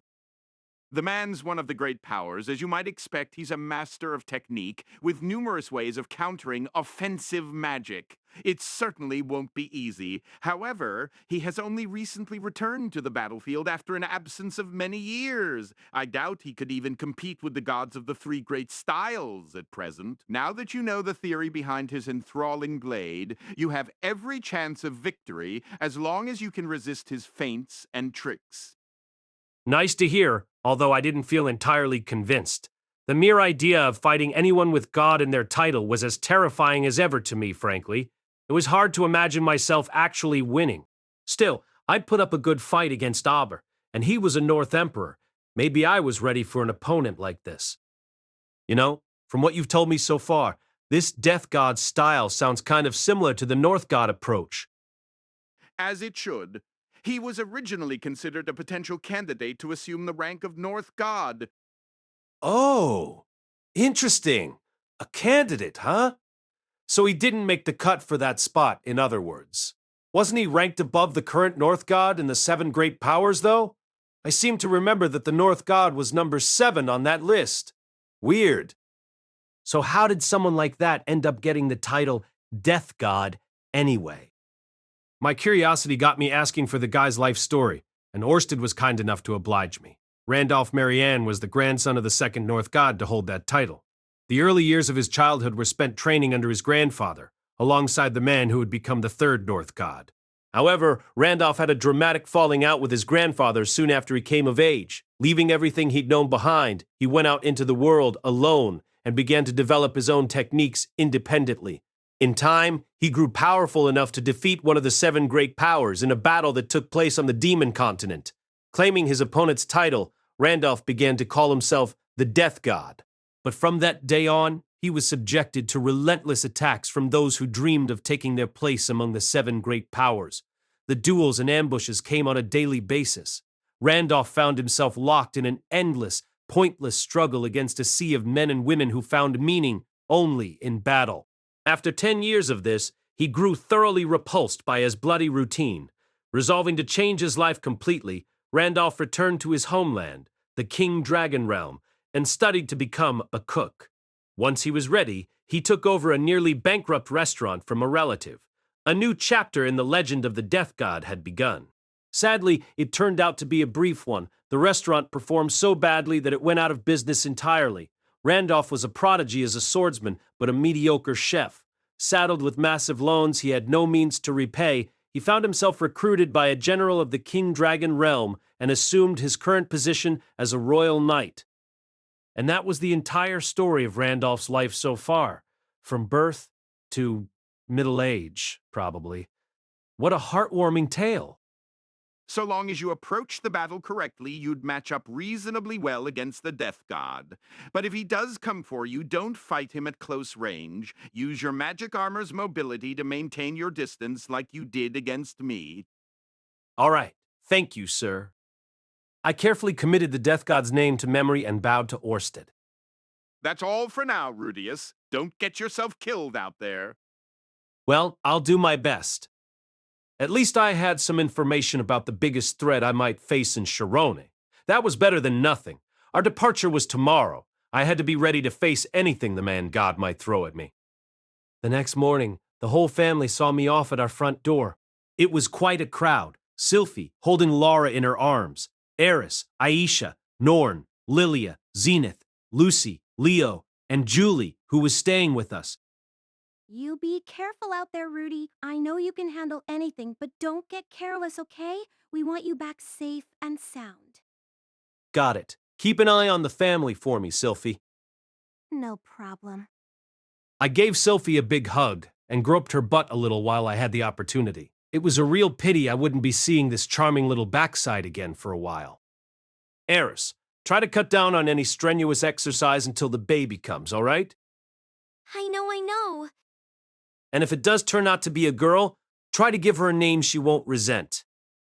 We'd been over this before, but with Eris, it never hurt to repeat yourself. It wasn't hard to imagine her insisting that her newborn daughter was actually a boy, and raising her accordingly dash whether she liked it or not. It was a classic setup for a dramatic story, sure, but I wasn't about to let my own kid suffer that kind of treatment. Good luck out there, brother dear. Even more members of Ruquag's mercenary band will be waiting for you by the time you make it back. Right. Don't use them for anything too shady, please. Yeah. It was nice that Ayesha's mercenary company was growing smoothly, but I didn't want her forgetting that her employees were mostly rough and violent people. Unless she kept a firm hand on the tiller, the group might devolve into a lawless pack of thugs. It felt safer to keep their activities totally above board. Rudeus, Prince Zanoba was quite kind to me during his time here. I hope you'll find some way to get him through this crisis safely. That's the idea. Don't worry, I'll figure something out. Make sure you take care of yourself as well. Thanks, Norn. You keep at it with the student council, okay? Norn had taken the time out of her schedule to come see me off, but she seemed a little stiff. I guessed it was a stressful time for her right now. She was still trying to get her feet under her as the president of the student council. Be well, Master Rudeus. I'll pray for your fortune on the battlefield. Thank you, Lilia. I'll come back safe, I promise. Lilia's farewell felt a little melodramatic, but I appreciated the sentiment. She'd truly taken to her role as the loyal matron of our household lately. Sometimes I wanted to remind her that she was still a relatively young woman, but this probably wasn't the time. I returned her bow with a smile. Zenith took the opportunity to pat me on the head. Come to think of it, her condition was probably the main thing that kept Lilia anchored exactly where she was. A part of me felt like my family had stolen most of Lilia's life from her, but this was a road she'd chosen for herself. Come on, Lucy. Say bye-bye to Daddy. Bye-bye, Daddy. Bye, Lucy. I'll be home soon, I promise. My daughter fidgeted for a moment, stubby hand clutching at Sylphie's skirt. It seemed like she wanted to say something else, so I waited patiently. Give me a hug, Daddy. You got it, kiddo. Come here. You be a good girl while I'm gone, okay? It wasn't every day that Lucy asked me for affection, so I jumped at the chance to pick her up and nuzzle her little cheeks against mine. This time she didn't squirm away in protest. Maybe because I'd shaved my stubble off this morning. I enjoyed myself for some time before regretfully releasing her from my clutches. Finally, I turned to Julie, who was standing quietly off to one side of my family. Hey, Julie. Yes, Grandmaster. Remember, you're my apprentice. You seem like you're thinking of yourself as a slave, but try to make yourself at home, okay? You're our guests, so there's nothing to be self-conscious about. Of course, sir. I'll try not to cause your family any trouble. Honestly, I wasn't sure what Julie thought about her circumstances at this point, but I tried my best to be reassuring anyway. Recent events suggested she wasn't exactly unhappy, at least Thank you for accompanying Master. Please keep him safe. Absolutely, Julie. I won't let him come to harm. But one way or the other, Zanoba was clearly important to her, and she seemed to treasure her role as his pupil. I wasn't sure why she was compelled to ask me to look out for him, though. I cared about Zanoba as much as she did. Okay, Leo, I'm leaving my family in your protection again. You keep watch over the whole house, got it? Not just Lara. Ruff! With a few final words of encouragement to our oversized guard dog, I ran my gaze across my entire family one last time. All right then, we'll be going. Goodbye for now. I picked up our bags and walked out the front door. Roxy followed close behind. A few minutes later, we met up with Zanoba and Ginger at the city's gates. We'd already sent most of our luggage to Shirone ahead of us, so they weren't carrying much today. Our bags primarily held spare clothes. Me, I carried Roxy's luggage for her. This unassuming trunk contained perhaps 7 vessels that might one day be enshrined as holy idols. I'd maneuvered it through the city streets with the greatest of care. Cliff and Eleanor waited by the gates as well. They'd come to see us off.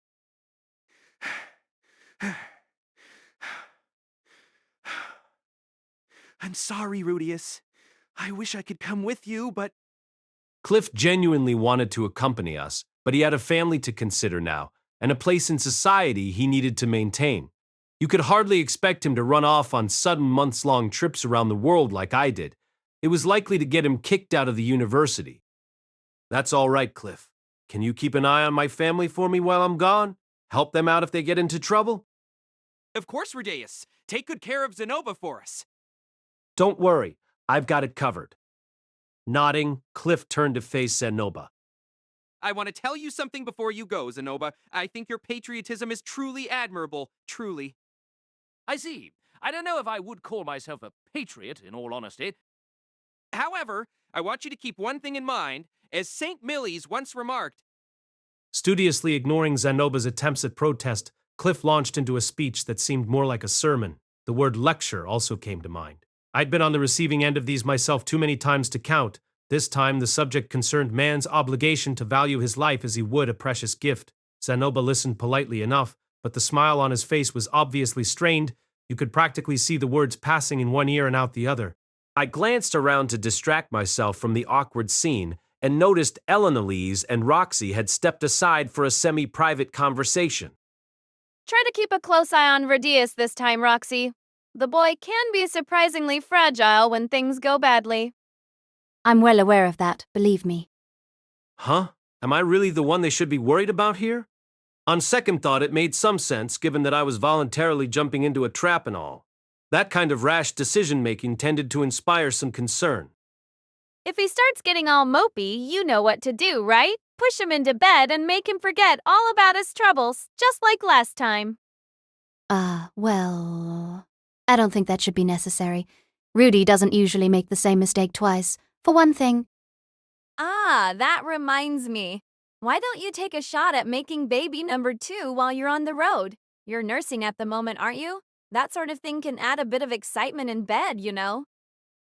I'm sure Rudy would find it thrilling, but I'd really rather not. It was nice to hear that Roxy had such a high opinion of me, but the fact of the matter was that I regularly repeated even my stupidest mistakes. Even so, I'd have to try and brace myself for the worst this time around. I didn't want Zanoba to die, but if he did, I would be useless if I had another nervous breakdown. No comment on the rest of that conversation. Eleanor was trying to help Roxy relax. Probably. The woman clearly hadn't changed, despite her new position as a wife and mother. Every other word out of her mouth involved sex. She was going to be a terrible influence on her kid. All right, everyone. I think we'd best be on our way. Right, don't get yourself killed out there, you understand? With those cheery words of farewell from Cliff, the 4 of us left the city of Sharia behind. It took a half-day of walking for us to reach the ruins nearby, from which we entered Perugius's floating fortress. As promised, they allowed Roxy to accompany us this time, but Arumanthi grimaced visibly as he handed her the required magic item, and the teleportation circle on the other side was guarded by both Silveril and 2 other servants in Perugius's employ. They were clearly on their guard against Roxy, absurd as that might sound. Sir Rudeus, I do hope you appreciate how magnanimous Lord Perugius was to grant this request. No demons are ever tolerated in this fortress under ordinary circumstances. Yes, I know. We're thankful for his kindness, truly. I tried to express our gratitude, while Roxy bowed her head silently. As one condition of her admittance to the floating fortress, she wasn't allowed to speak a word within its borders. She was also required to remain under surveillance at all times, forbidden to touch any objects in the castle, and refused the right to an audience with Perugius. And that wasn't even all of it. Fortunately, we were passing through briefly, so none of those rules were much of an issue. Roxy had agreed to all of them beforehand. That said, she was clearly captivated by the majesty and splendor of this place. She stared up at the towering central castle like some country bumpkin, tugging at my sleeve in excitement. It was a real pity I wasn't allowed to give her a tour or even tell her anything specific about the fortress. Instead of saying anything, I dropped a hand on her shoulder and rubbed it affectionately. She turned to look up at me from beneath the wide brim of her hat, blushing the slightest bit. I think she was a little embarrassed by the way she'd been gawking. Then Silverrule cleared her throat loudly, interrupting the moment. Come on, we weren't even talking. If they kept treating Roxy this way, word might get around that good King Perugius had a bunch of petty, surly jerks for servants. Oh, for sure the rumors wouldn't come from me, but my pet cat and dog could always do a little gossiping on my behalf. Those two were scarily good at this sort of thing. This way, please. Flanked by the other two familiars, we followed Silverrule down into the fortress's underground levels. It felt like we were prisoners being marched off to the dungeons, honestly, but I kept that thought to myself. We'd asked Perugius to allow Roxy entrance to his home, knowing full well that he hated demons with a passion. I had to admit, I didn't understand why this was such a big deal to him. Still, it was obvious that he'd only made this exception because of Zanoba. He didn't want Zanoba to die any more than we did. Hey, Silverrule. What is it, Sir Rudeus? Can you tell Perugius I'll come back to thank him properly for this, once I get the chance? Very well. Nanahoshi was waiting for us in the teleportation chamber. She stood beside the glowing circle, which had already been activated some time ago. Belatedly, it occurred to me that I hadn't said a word to her about our travel plans. She must have caught wind of it somewhere and come to see us off. Hello, Zanoba. Apparently the girl hadn't figured out what she wanted to say about that. She was fidgeting with her hands and looked distinctly uncomfortable. Zanoba walked over to her slowly. That's correct, Miss Nanahoshi. The time has come for me to return to my homeland.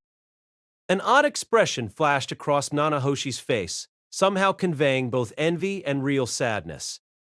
Fear not. I'm sure the day of your own return will come in time. Oh, man. Did you have to go there, Zanoba? Nanahoshi couldn't go back home right now, even though she desperately wanted to. Thinking about that fact had to be painful for her. Well, I hope you're right. So long as you refuse to give up, you will make it back eventually. Unless your homeland itself should disappear. For my own part, I will pray for your success, even if it must be from afar. Stepping forward, Zanoba wrapped his arms around Nanahoshi and thumped her gently on the back.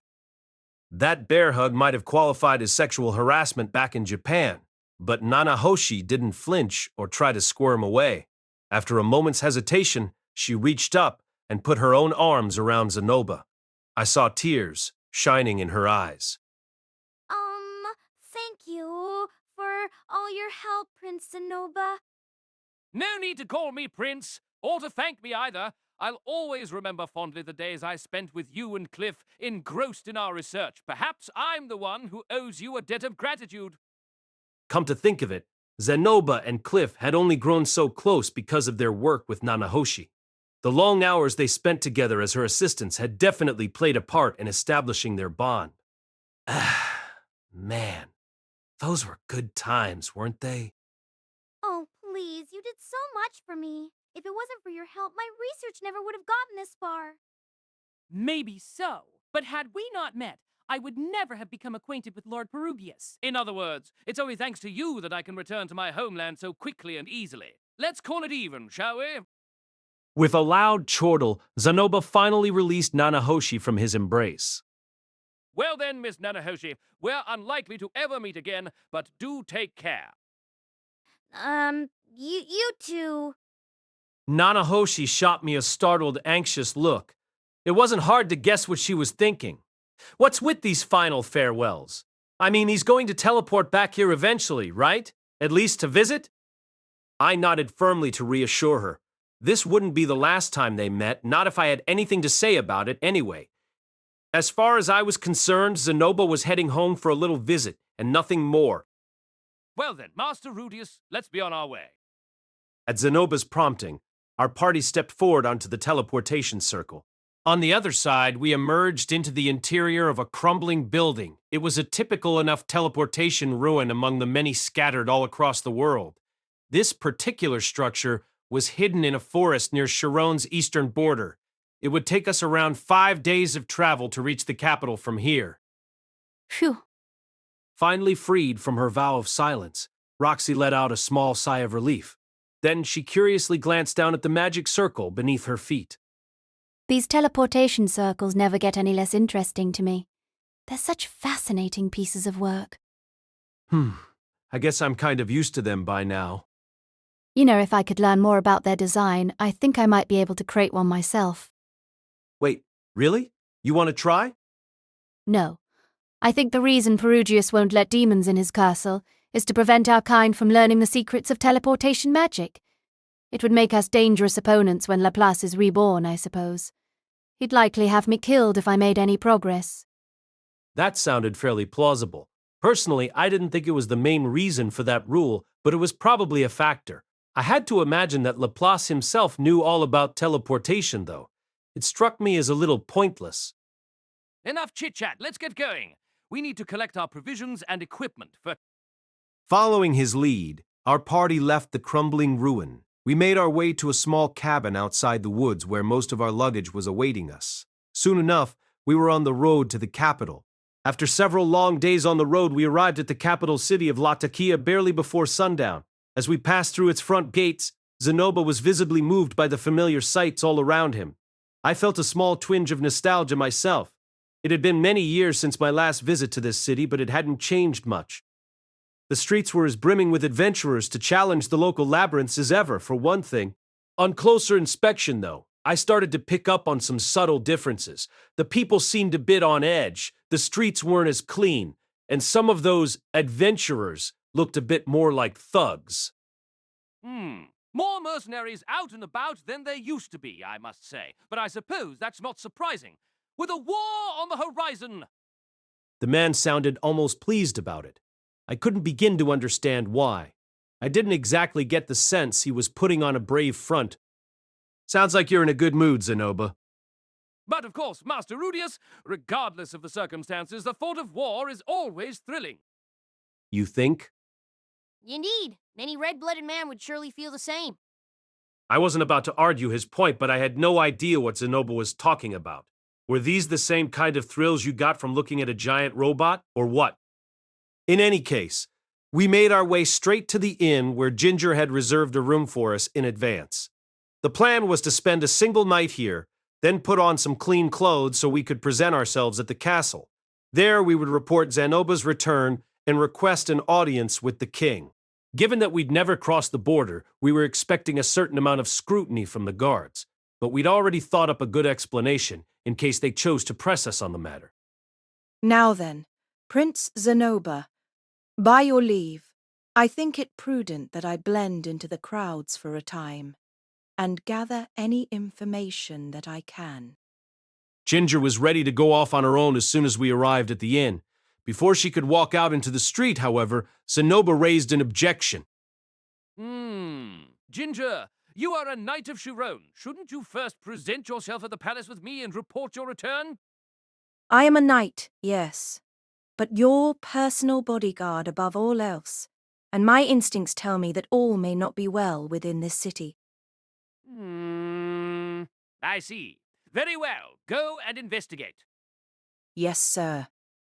As Ginger saluted Zanoba, she shot me a meaningful look, guessing it meant something like, "Keep an eye on Prince Zanoba for me." I gave her a small nod in reply.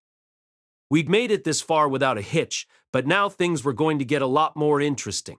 Zanoba and I planned to present ourselves to PAX together.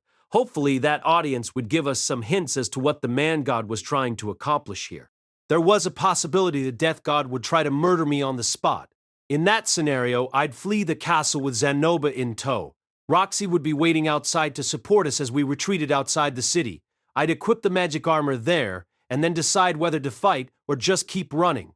I was planning to follow Orsted's advice to the letter and keep my distance from the death god if I ever had to fight him. From the sound of things, that fancy enthralling blade technique wouldn't be much use if I was blasting him with my Gatling gun from half a mile away. Assuming we didn't find ourselves fighting for our lives tomorrow, Zanoba and I would probably be dispatched directly to the battlefield. I had no idea what a war against this country to the north would actually look like.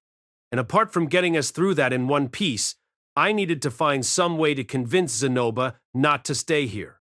I had no clue what might change his mind at this point. I wasn't even sure he'd reconsider if Pax blatantly attempted to assassinate him. Ah well. Time enough to worry about this stuff after our audience with the king. In all honesty, I was still a bit reluctant to strut right into such an obvious trap. A part of me almost wanted to station myself a mile away and blow Pax and his castle to bits, but I knew that wasn't an option. Osted ordered me to spare the king, and even if he hadn't, Zanoba would never forgive me. The castle was hardly a symbol of Shirone or anything, but destroying it would definitely send shockwaves through the kingdom. Oh, and those guys up north would come pouring across the border as soon as they heard the news. The simplest option wasn't realistic here, and nothing but uncertainty lay ahead. Made me want to sigh just thinking about it. For the moment, I had to stay focused on getting through this audience. One way or another, it would at least give me something to work with. Rudy. A little tap on my shoulder pulled me out of my reverie. I turned to find Roxy standing directly behind me. You're all tensed up, you know. Oh, really? Really. Try to let your body relax a bit, okay? I know you've got to stay alert right now, but you won't be much good in an emergency if all your muscles are too stiff to move. As if to emphasize her point, Roxy started to massage my shoulders. Her hands were small, but surprisingly strong. I sat there and let myself enjoy it for a while. She was right, of course. I had to stay loose and flexible. As long as I kept myself pointed in the right direction, I could go with the flow. At the end of the day, it would be enough to get Zanoba and Roxy out of this mess alive. Ideally, Ginger and I would make it out in one piece too. That was my bare minimum goal. Nothing too complicated, right? Yeah, that sounded doable enough. Thanks, Roxy. You really worked out the knots there. When I turned back, I found Roxy staring down at me with affection in her sleepy-looking eyes. Oh, I don't know about that. If you were really relaxed, you would have said something utterly ridiculous by now. Like what? Well, let's see. Maybe thanks, Roxy. Mind massaging my little buddy down here next? You'd also be pulling down your pants, that goes without saying. Hey! I only say that kind of stuff in the privacy of our home. Yes. You do behave like an animal in that house, don't you? Smiling, Roxy leaned down to poke at my cheek with her finger. I felt like my character was being defamed here, somehow. Was it such a crime to be horny? Surely everyone says some stupid stuff in the bedroom at night under similar circumstances. I couldn't be the only one. I'm only kidding, Rudy. Looks like you've relaxed a little, though. At last. Huh. Yeah, I guess I have. My shoulders felt a lot less tense than they had a few minutes earlier, although a hint of energy lingered in my muscles. I was relaxed, but alert, and ready for action. It was a good feeling. All right, I better get to bed so I'm well rested for the audience tomorrow. Thanks again, Roxy. Any time. Good night, Rudy. I can do this, one step at a time. Holding these simple thoughts in my mind, I turned in for the night. Chapter 4. King Pax. The next morning, we walked right up to the castle's front gate. At first, the guards on duty studied Zanoba's face suspiciously. They hadn't expected him to come, and he'd sent no word in advance. Even stranger, he'd come on foot instead of by carriage, and his one bodyguard, Ginger, was nowhere to be seen. It was hard to blame them for having their doubts. After a bit of questioning, however, they seemed to realize Zanoba wasn't an imposter. Straightening their backs respectfully, they stepped aside to allow us passage. The stiff formality of their movements really made clear the lofty status enjoyed by the royal family in Shirone. Zanoba was only the brother of the king, but you wouldn't know it from the looks on their faces. Then again, maybe they were a bit on edge. The other royals were purged in a bloody massacre quite recently, after all. In any case, we asked for an audience with King Pax and were ushered to a waiting room. After about an hour, our request was granted. The two of us were promptly escorted to the throne room. 5 people waited for us within that chamber. I recognized the man seated on the throne of Shirone immediately. He hadn't changed much in appearance or in height. And judging from the way he leaned back arrogantly in his seat, his personality seemed unchanged as well. It was the same Pax Shirone that I remembered.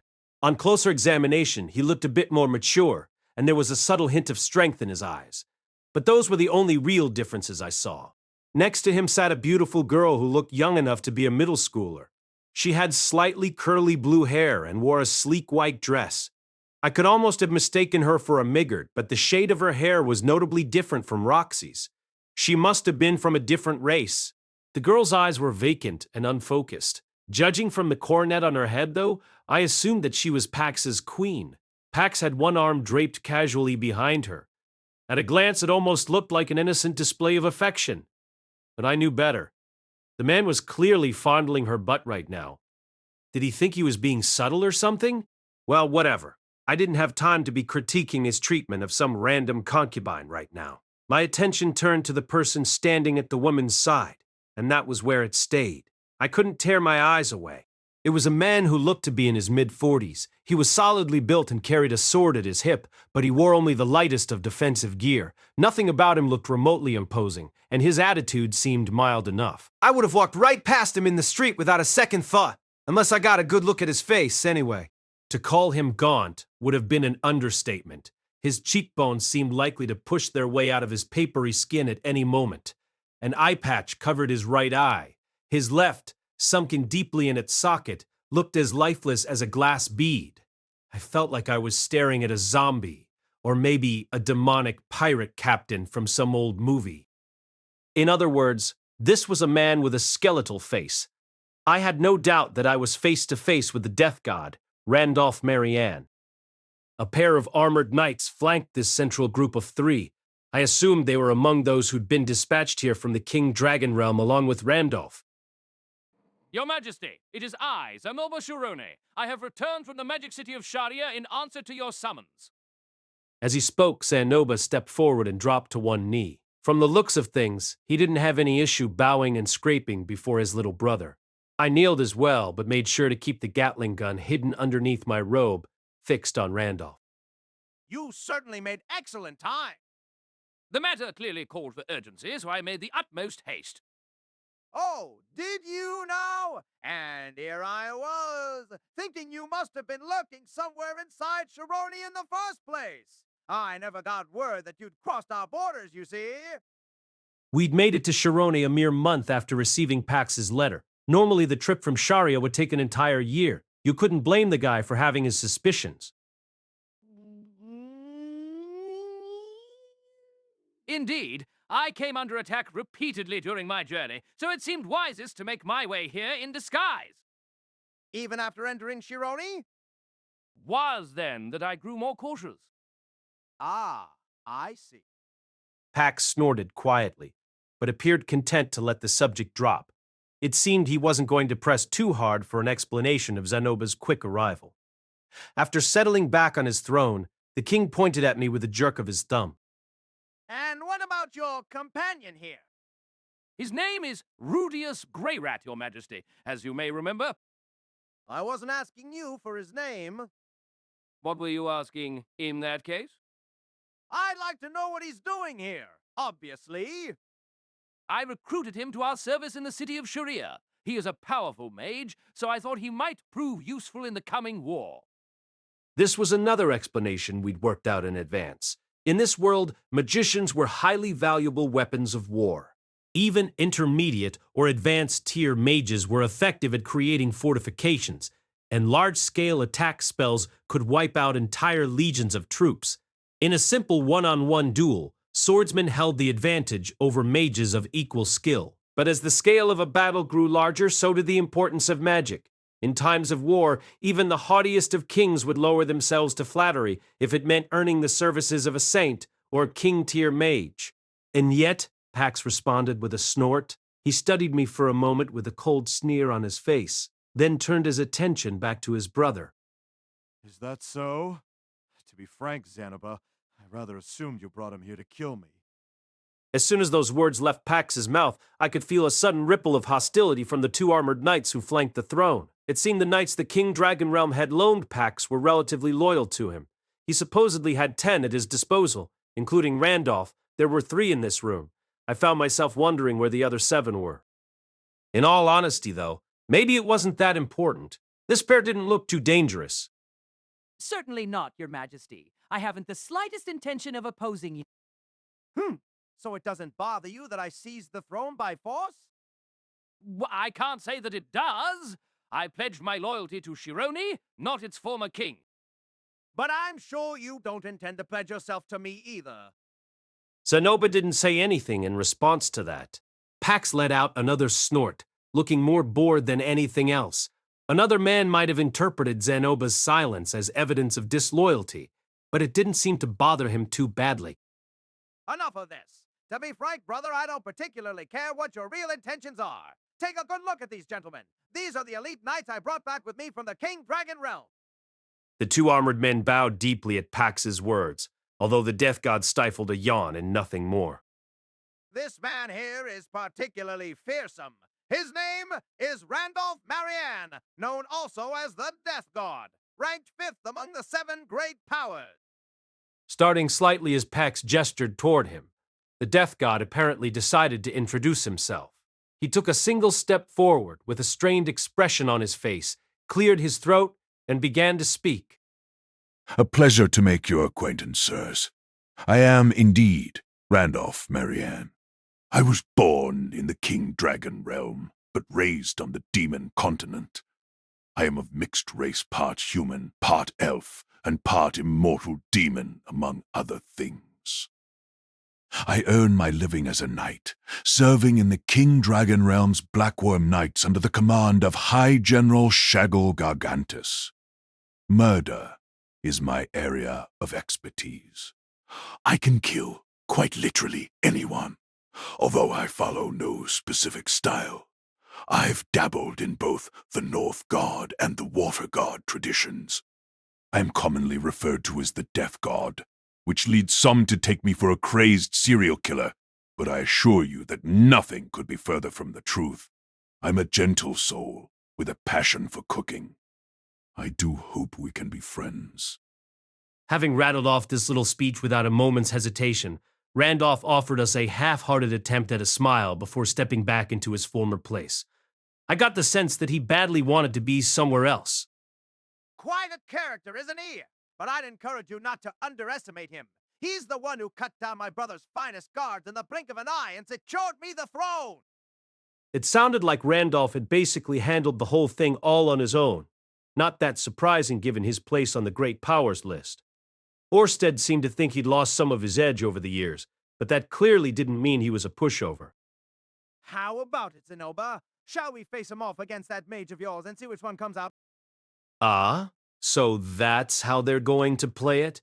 They had a clear chance for the Death God to kill me right here and now. It struck me as an absurdly simplistic trap, but that meant nothing. The Man God had never been good at coming up with fancy strategies. Surely you jest, Your Majesty. It would hardly be advisable to deprive ourselves of a valuable weapon with war on the horizon. I glanced over at Zanoba and realized there were beads of sweat forming on his brow. Was he actually trying to protect me? It seemed that way. Pax looked down on his brother with an expression of sincere amusement. He clearly took a lot of pleasure in making people flinch and stammer. It brought back some memories of the time I'd spent as his prisoner on my first visit to Shirone. This was the kind of guy who loved reminding you of the fact he had the upper hand. Once he saw the panic spread across your face, he'd usually back down and insist that he was only joking. But if the man god was manipulating him, all bets were off. Finding some way to pit me against Randolph would be his top priority. I braced myself for the possibility in advance, of course. I knew going in that it might come to this. Still, if I had to fight the Death God, I wanted to do it in the Magic Armor version 1, and that was currently in storage on the outskirts of the city. I would have to lead off with a smoke screen, not an offensive spell.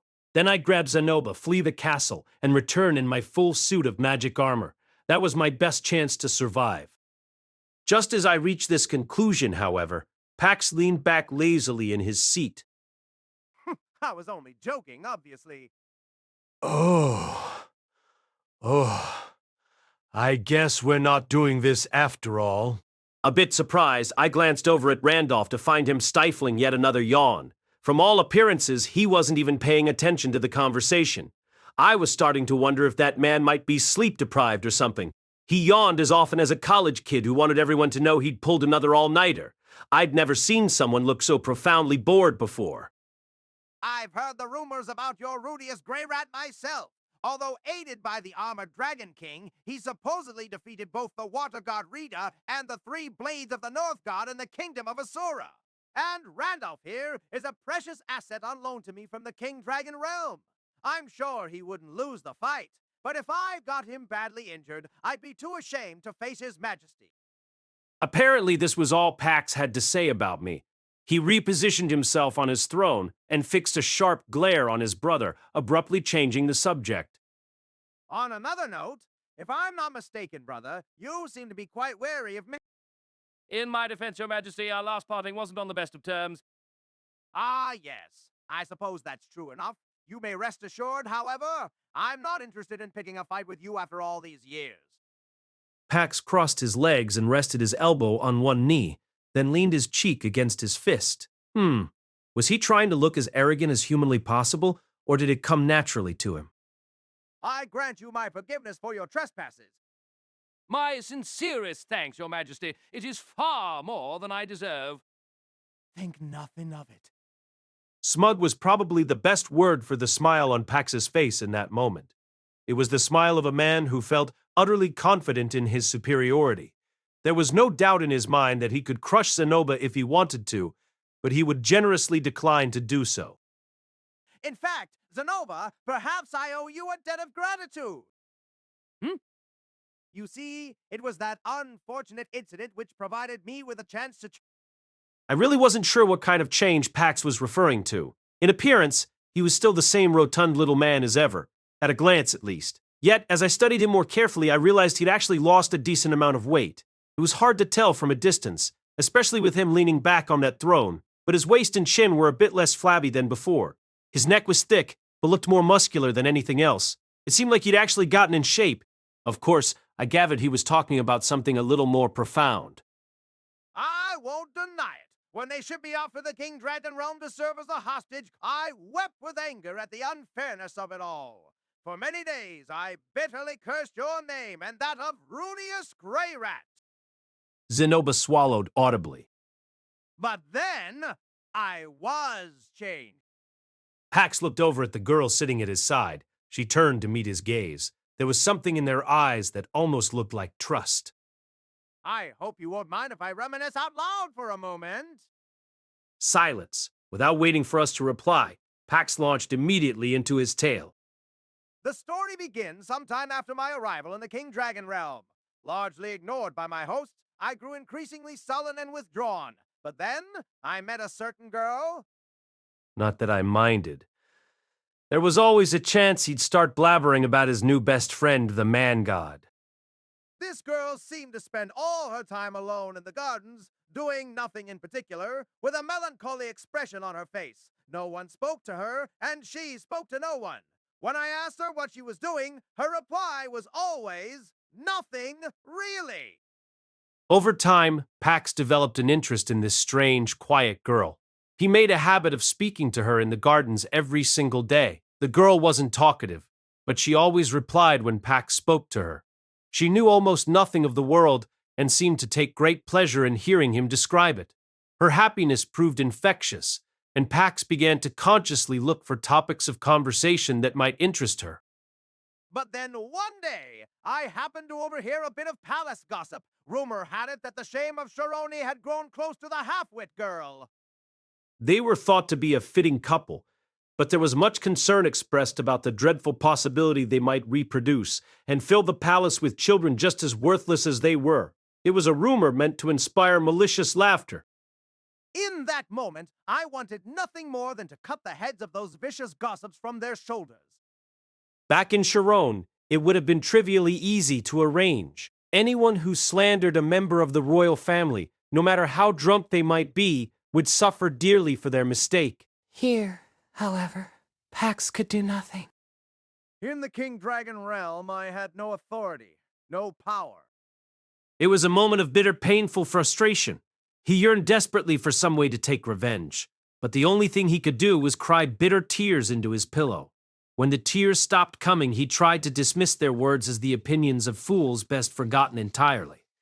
It didn't work. From that day forth, Pax approached his life with newfound diligence and determination. He'd put his self-indulgent ways behind him forever.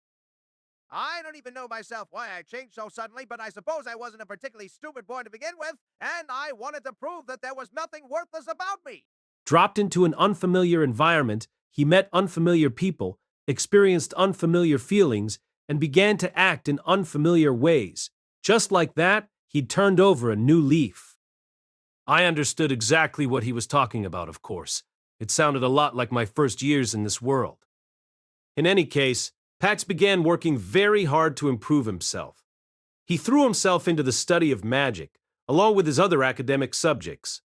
Apparently, his build limited what he could accomplish with the sword or on the playing fields. But he clearly hadn't lived a sedentary lifestyle either. Then, a year and a half before the present, Pax had participated in a grand academic tournament of sorts, which sounded vaguely like a mock exam, and produced results that placed him among the most promising young scholars in the King Dragon realm. This achievement caught the eye of the king himself. He was said to have remarked, "That boy was sent to this kingdom as a hostage in all but name, and he still strives to make a better future for himself. Truly admirable. Such efforts warrant recognition." In other words, he took a liking to Pax on the spot. Summoned to the throne room, Pax was offered his choice of a reward. You found it, my boy. What will it be?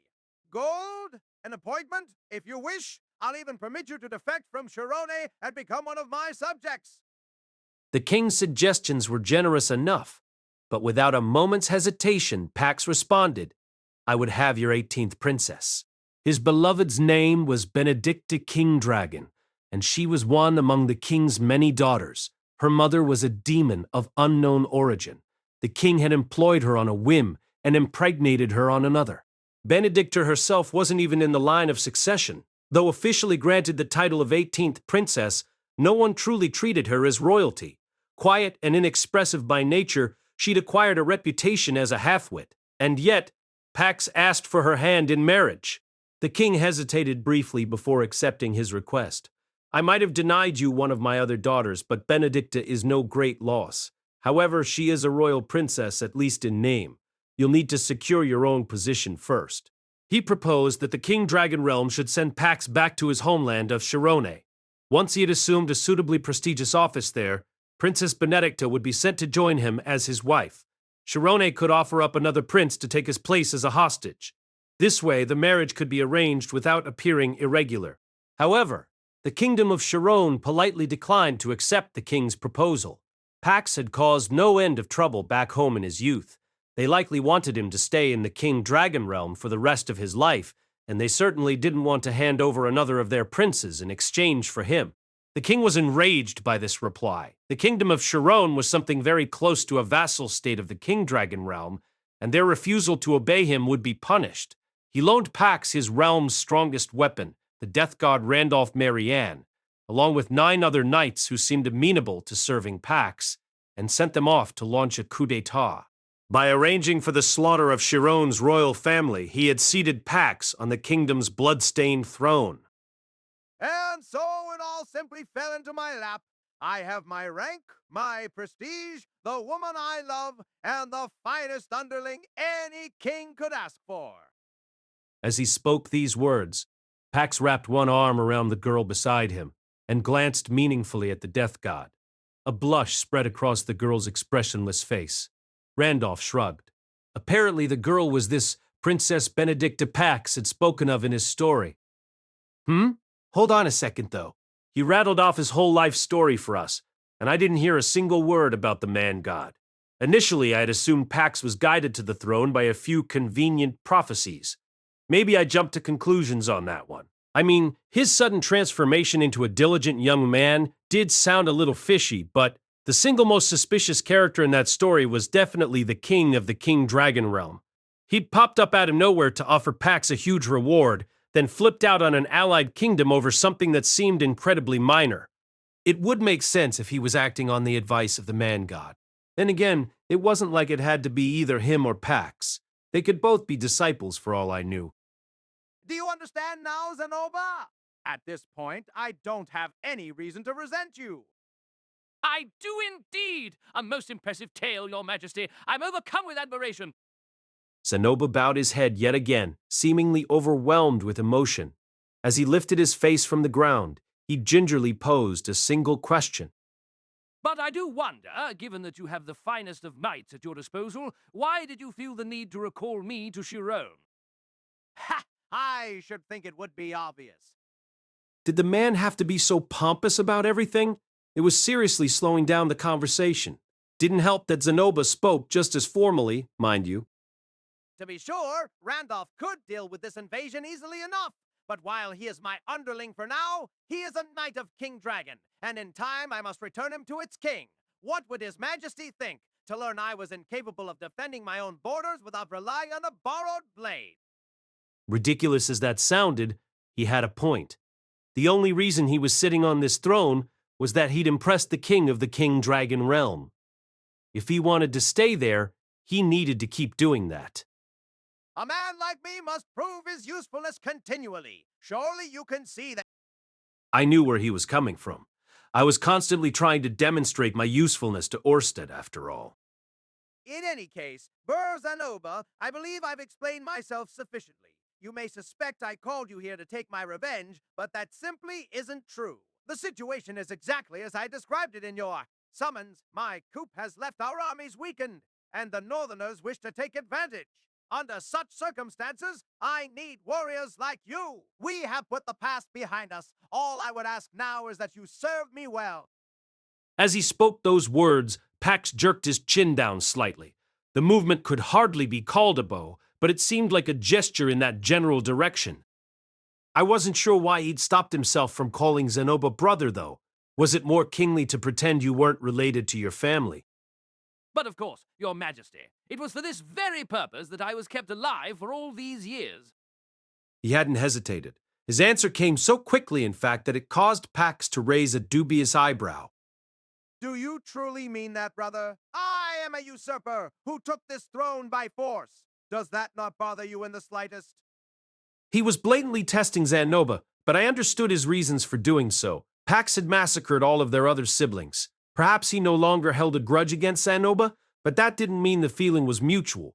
It would have been perfectly understandable for Zanoba to come here looking for revenge.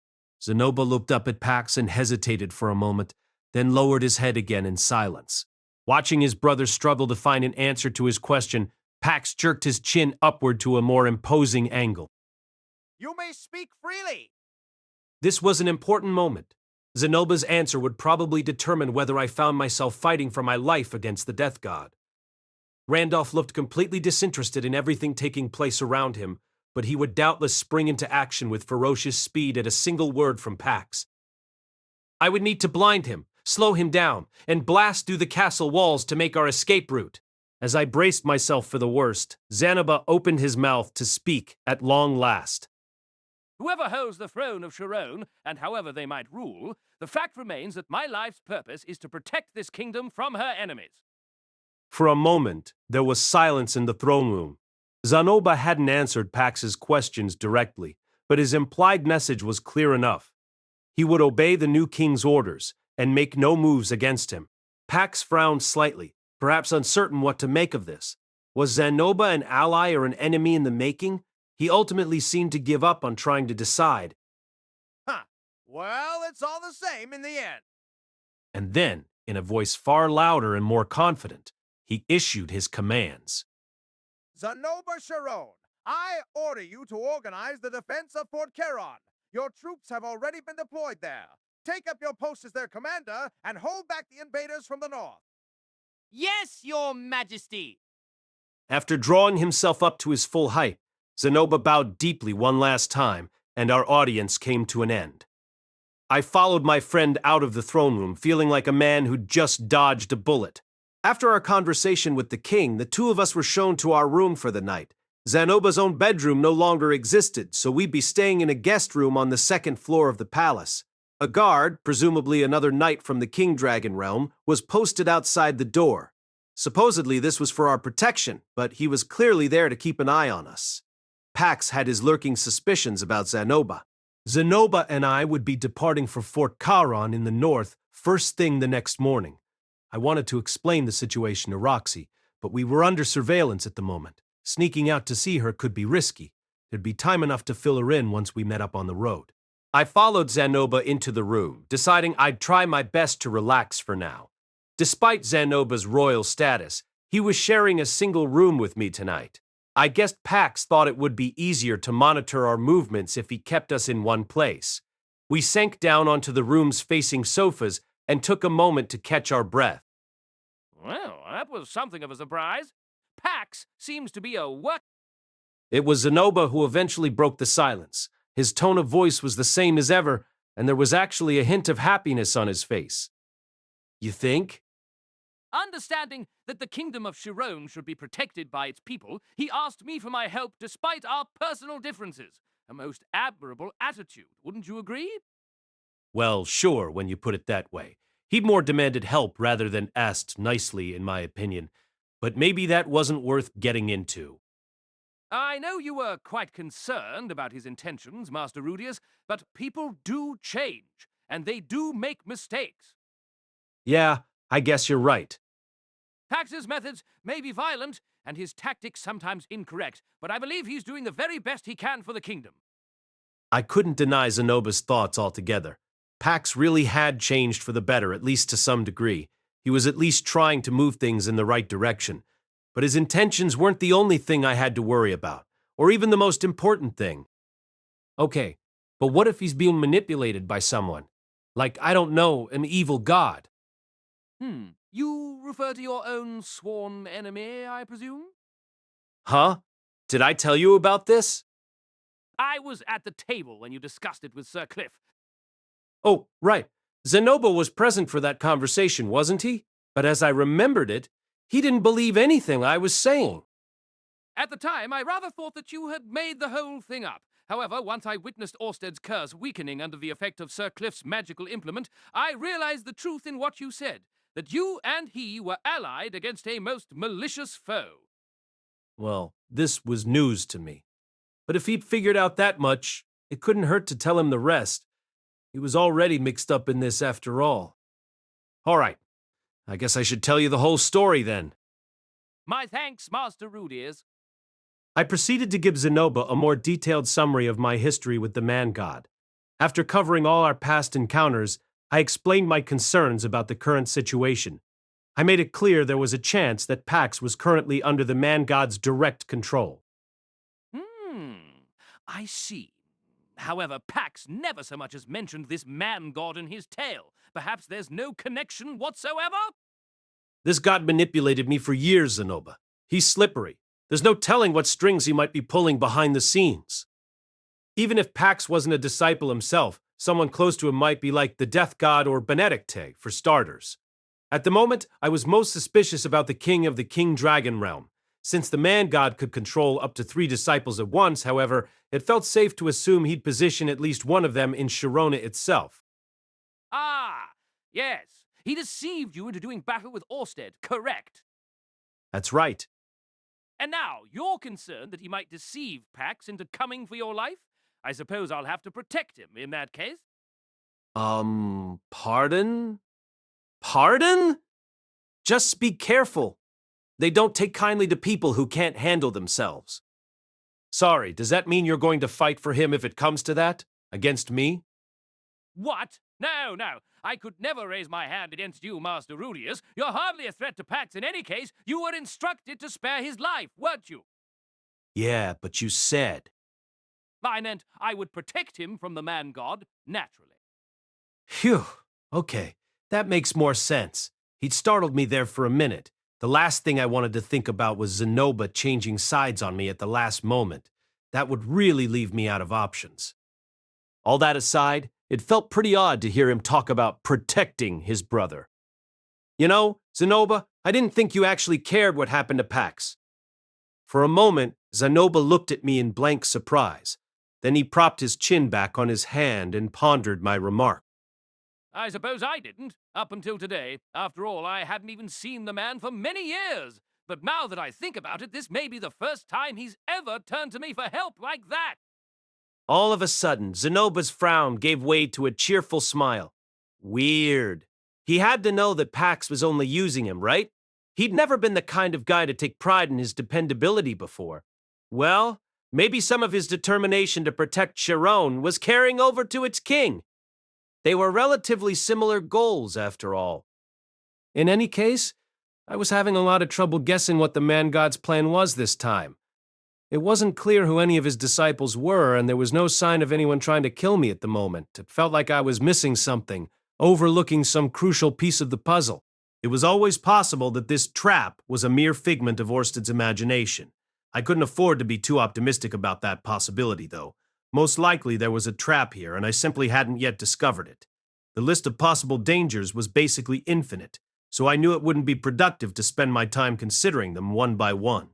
Regardless, I couldn't help feeling uneasy. Convincing Zanoba to come back home was clearly going to be a challenge too. Pax wasn't threatening him in any way at the moment, or at least there'd been no sudden assassination attempts.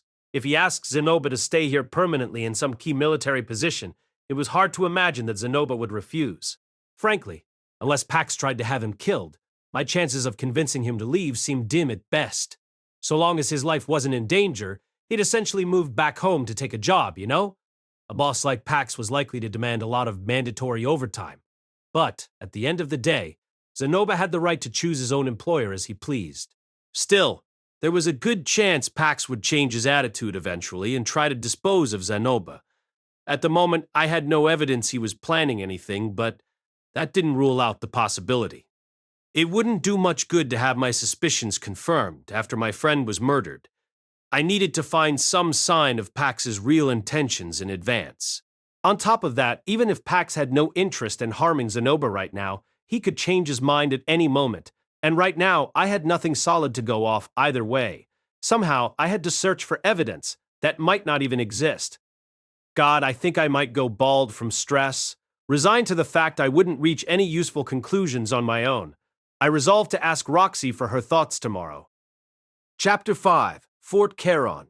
The morning after our audience with the king, I headed back to our inn to pick up Roxy, while Zanoba stayed at the palace to make the preparations for our journey.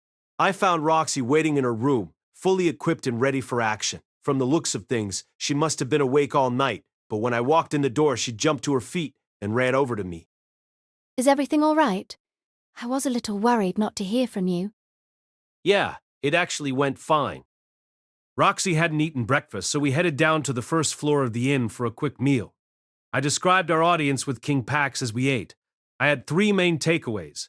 It was unlikely that Pax was a disciple, the man-god's plans were still unclear, and the king of the King Dragon realm was a potential enemy. Nevertheless, I made sure to describe every detail that had caught my attention. Roxy sipped her soup as I rambled on, listening in silence. When I asked for her thoughts, she frowned thoughtfully. To be honest, Rudy, I'm a bit sleep-deprived at the moment. Right, sorry. There were bags under Roxy's eyes, and she moved sluggishly. A single all-nighter wouldn't usually leave her this exhausted, but she'd been braced for battle the whole time and on the road the entire day before. A combination like that was enough to wear out even an experienced adventurer. Well, let's see. There was no battle, Prince Pax seemed rational, and the man-god's name never came up. That really isn't much to go off, is it? I'm not sure I have any firm conclusions either. That wasn't too surprising. Clever as Roxy was, we didn't have all the information we needed right now. It's a shame we were so worried about an ambush. I should have come along as well. Why? Was my summary too vague or something? I might have picked up on something from the tone of Prince Pax's voice, or perhaps his body language. She had a point there. I'd spent most of our audience with the king worrying about the death god and the possibility we were all in mortal danger. The conversation kept going off in directions I hadn't expected and leaving me totally disoriented. Maybe we'd needed another pair of eyes in that room, someone with her own unique perspective, someone like Roxy. There wasn't much we could do about it now, of course. I wish we had some idea where the man god is planning to set his trap. Maybe Orsted read too much into things? It's possible the man god isn't behind any of this, you know. Maybe so, but let's plan for the worst. The safety of our whole family might be on the line here. The memory of Lara's screaming fit disturbed me, even now. The man god might not be involved, but some other kind of danger could be waiting for us here. You're right. My apologies, that comment wasn't very helpful. Roxy ducked her head slightly, then paused with a thoughtful expression on her face. Either way, attacking you the moment we showed up in Shirone would hardly qualify as a trap. Assuming there is one, it'll probably be a bit less obvious. Okay, but do you have any idea what that might look like? One possibility does come to mind, given some information that Ginger shared with me earlier this morning. Oh? Ginger was nowhere to be seen right now, but she'd apparently been hard at work behind the scenes. At present, it seems that only 500 soldiers are stationed at Fort Caron. In isolation, that number didn't mean much to me. Was that a large garrison or a small one? Probably on the smaller side, given how she'd said it was only that much. From the looks of things, they will be facing an army of 5,000. Whoa, what? We're outnumbered 10-1? Those don't sound like reasonable odds. Did Prince Pass mention any of this yesterday? Nope. He hadn't said a peep that I'd heard anyway. All I remembered was him giving us our marching orders. Now, I'm only repeating what Ginger told me. But it seems Prince Pax has deployed this token force to Fort Caron to delay the enemy's advance. This will buy him time to gather an army of mercenaries behind the front lines at Fort Rickon, which he can then lead into the field. Did he mention this strategy in your audience? No. This was the first I'd heard about any of this. So they were planning to let Fort Caron fall? For all his talk of welcoming Zanoba back, Pax was basically sending him off to die. Zanoba would contribute to the war effort by keeping the enemy occupied for a while until they inevitably killed him. In the meantime, Pax would be gathering his own strength for a heavy counterstrike. Assuming he viewed Zanoba as a threat, he'd be killing two birds with one stone. This could also be the man god's trap for you. What do you mean? I've never been to war myself, but I read a historical account describing a single Saint-Tier mage holding back 1,000 men in battle. I'd have to look that up sometime. The idea of someone fighting off 1,000 soldiers sounded absurd at first, but given the wide-range effects of saintly magic, it wasn't that implausible. I'm a King-Tier mage, and you're on the Emperor level. With the two of us defending Fort Caron, we should be able to resist the enemy for quite some time. Well, I couldn't see us wiping out an army of 5,000 all at once. I mean, if they all came charging at us across an open field in a glut, a few well-placed spells might do the trick. But this army would do plenty of intelligence gathering before they made a move, and I had a feeling that news of our arrival at the fort would disseminate quickly. The enemy wouldn't be stupid enough to attack our fort head-on, in other words. Then again, with a force of that size, they'd probably have a decent number of mages themselves. If they combined all their efforts, it was possible they could ward off a Saint-Tier spell or two. I could always cast another one immediately, though, so that approach might not work out too well for them. Unfortunately, our supply of mana isn't infinite, and we'll both grow fatigued in time. I couldn't picture myself running out of mana in this scenario, but yeah, I'd get worn out if I had to fight for days on end. They might try launching raids at night, too, so we'd have to be on alert at all times. My mana wouldn't do me much good if I was too exhausted to use it. Once we're both worn out, Pax could send the Death God after us. I don't think we'd stand a chance in that condition. What do you think? Sounds more like a proper trap, doesn't it?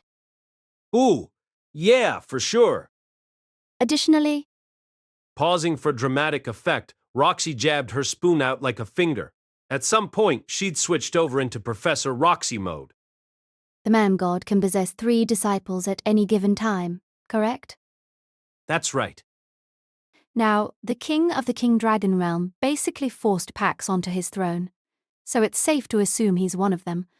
But consider this, how could the man god be sure that a rival kingdom would immediately invade Shirone? Where would you place your second disciple?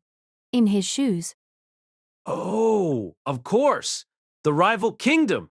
Shirone was basically a vassal state of the King Dragon realm. That meant invading it carried real risks, so there would have been significant opposition to the plan. The disciple would be there to crush that opposition, ensuring the invasion went forward. Odds were high it was some member of their royal family, or maybe an influential general. So they march at Fort Charon on the man god's orders, wear us down for a while, then wait for Randolph to come finish the job. Yeah, I guess that would make sense. Hearing Roxy's speculations helped me pull my thoughts together somewhat. We'd identified 2 likely disciples of the man god, the king of the King Dragon realm and some powerful general in the country that was invading Shirone. That only left the third. During the events in Asura, the man god chose Luke for his proximity to me. Based on that, Zanoba seemed like the most likely third candidate. Judging from our conversation yesterday, though, it was hard to imagine he had the man god whispering in his ear. Maybe it was Ginger then? Or the death god? That would be more consistent with his choice of Rita back in Asura. It could even be that quiet princess seated at Pax's side. On the other hand, the man god hadn't employed all 3 of his disciples at once since our clash in Asura. Maybe his final pawn was somewhere else entirely, preparing for an unrelated scheme. There were plenty of reasonable possibilities, so I couldn't draw firm conclusions about the identity of disciple number 3 yet. But at least we'd more or less pinned down the other 2. That was more than I could have managed on my own. Good thing I had such a clever wife to help me out. Okay, Roxy, let's say you're right for Quran is where they want to kill us. What should we do about it? Good question. I suppose we'd want to avoid doing what they expect. Right. I guess the best option would be not to go there in the first place. Unfortunately, Zanoba had every intention of marching up there to do his duty, and there was no chance that we could talk him out of it. He'd go alone if necessary. Still, the fact that Pax had sent Zanoba off to lead a hopelessly outnumbered garrison should prove useful in my attempts to change his mind. Maybe Pax didn't hate Zanoba enough to try and murder him, but he clearly wouldn't mind seeing Zanoba die.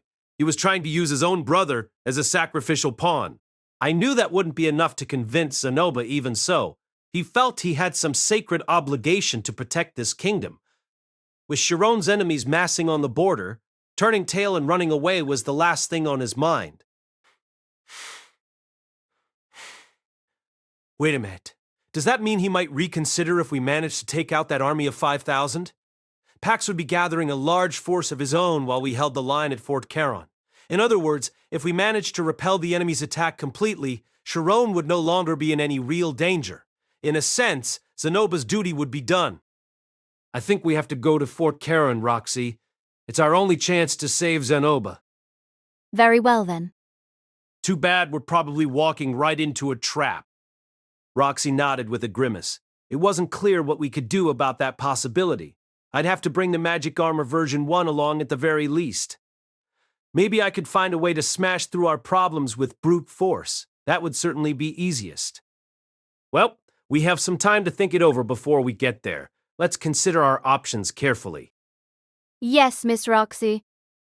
As we wrapped up our discussion, a carriage pulled up to the inn, and Zanoba stepped out from within it. Zanoba didn't even flinch when I told him how small his garrison would be. In fact, he nodded while smiling and said, Yes? Yes, that sounds about right. His nonchalant attitude struck me as bizarre. Did he even understand the concept of being massively outnumbered? Did I need to explain? Okay, Zanoba, listen carefully because I have some words of wisdom to share. If you outnumber the opponent 10-1, surround them, 5-1, attack, 2-1, divide. If equally matched, you can offer battle. If slightly outnumbered, you can avoid the enemy, and if greatly outnumbered, you must flee. Thus, obstinacy in a smaller force guarantees its capture. You got all that? Basically, it means war is all about the numbers. The guy with the bigger army always has the upper hand. Our forces would be holed up in a fort, yes, but even then, holding out against an army 10 times larger than ours would be very difficult. When I finished up my slightly roundabout explanation of these facts, Zanoba stared at me with a puzzled expression on his face. Master Rudeus, I'm well aware that a large army will generally defeat a smaller one. Great. Okay. Why do you look so damn cheerful then? We're going to be outnumbered 10 to 1 at that fort. What? Don't be absurd. It won't be nearly as bad as that. Did this guy have a problem with basic math or something? I was starting to have some serious doubts about the Kingdom of Shirone's educational system. Were you not listening to me, Zanoba? We have 500 soldiers at Fort Caron, and the enemy is going to send 5,000. 500 times 10 is 5,000. With me so far? Are you attempting to test me, Master Rudeus? Grr, don't you smirk at me like that. I'm not the one who needs to learn his multiplication tables. Very well. Allow me to elaborate. Zanoba drew a deep breath and then launched into an entire diatribe. Your figures fail to account for the presence of yourself and Miss Roxy. A Sanctia magician can be worth 1,000 soldiers in the field when they are properly utilized. By that reckoning, we have the strength of 2,500 men at minimum. But given that you are both king tier or higher, it might be fairer to say we have the equivalent of 3,000 men or more. The usual rule of thumb is that a besieging force should outnumber the defenders of a fort by 3 to 1, but Fort Caron occupies a particularly strong defensive position, so they will require an even greater numerical advantage. Finally, there's the matter of your enormous mana capacity and my status as a blessed child. All in all, one might well argue that we possess the stronger force. I found myself at a loss for words. I hadn't expected anything like that. Not from him. Very impressive, Zanoba. Where did you, Mushoku Tensei Volume 19, Modernete, cast by Artel Studio. If you are interested in creating your own audio drama like this, please visit www.artel.ai and use promotion code ARTEL to activate your account. Now, enjoy the story. I received an extensive education in military matters as a child. They planned to make me a general of Shirone, you see? Zanoba was kept alive for the sole purpose of defending this kingdom, but that didn't mean they'd planned to carelessly toss him into battle, which made sense. Even if his main role was simply to thrash around causing chaos, you'd want him to have some degree of tactical knowledge and situational awareness.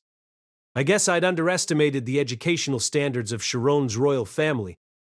I understand this will be your first real war, Master Rudeus, but fear not. I have a fair bit of battlefield experience from the days of my youth. With you and Miss Roxy at my disposal, I should be quite capable of holding this fort indefinitely. He sure sounded confident. Was it really going to be that easy, though? Somehow, I doubted it. Our best option was still avoiding this fort entirely. Might as well try to persuade him, right? Okay, Zanoba, but Pax assigned you to Fort Caron without even knowing about Roxy, right? Yes, I suppose that's true. And I don't think he knows I have an unusually large supply of mana either. What are you getting at, Master Rudeus? I was building up to that, but apparently Zanoba wasn't in a patient mood. Time to cut to the chase then. It seems to me like Pax is sending you out there to die.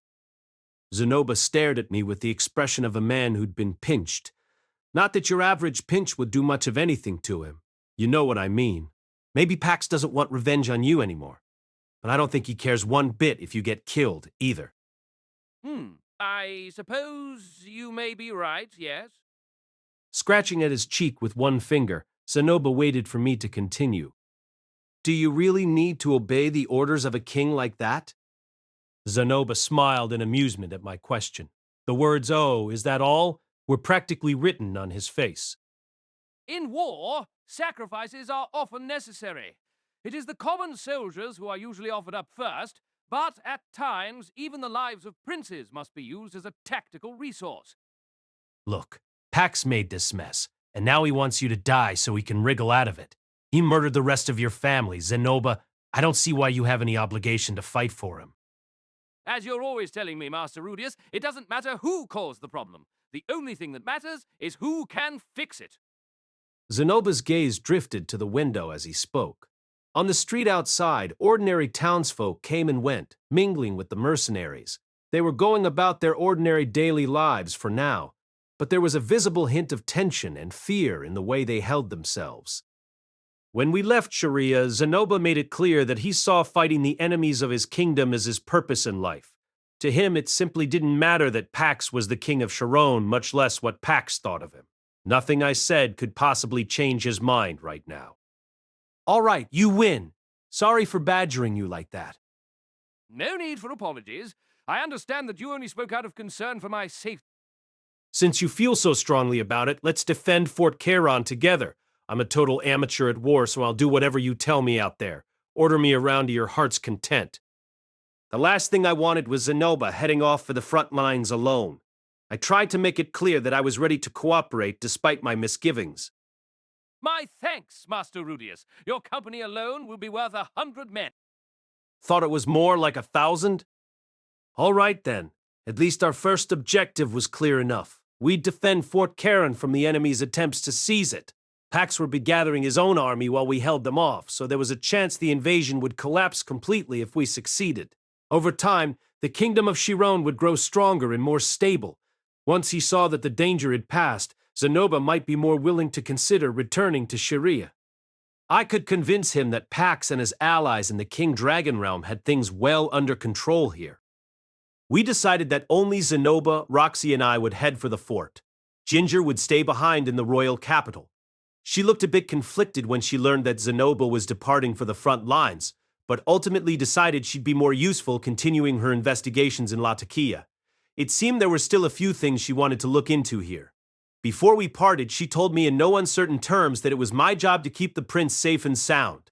Our departure wasn't exactly ceremonious. Despite Zanoba's status as a royal prince, it was just the three of us inside the carriage. We had no guards, no send-off at the gates, and no troops marching behind us.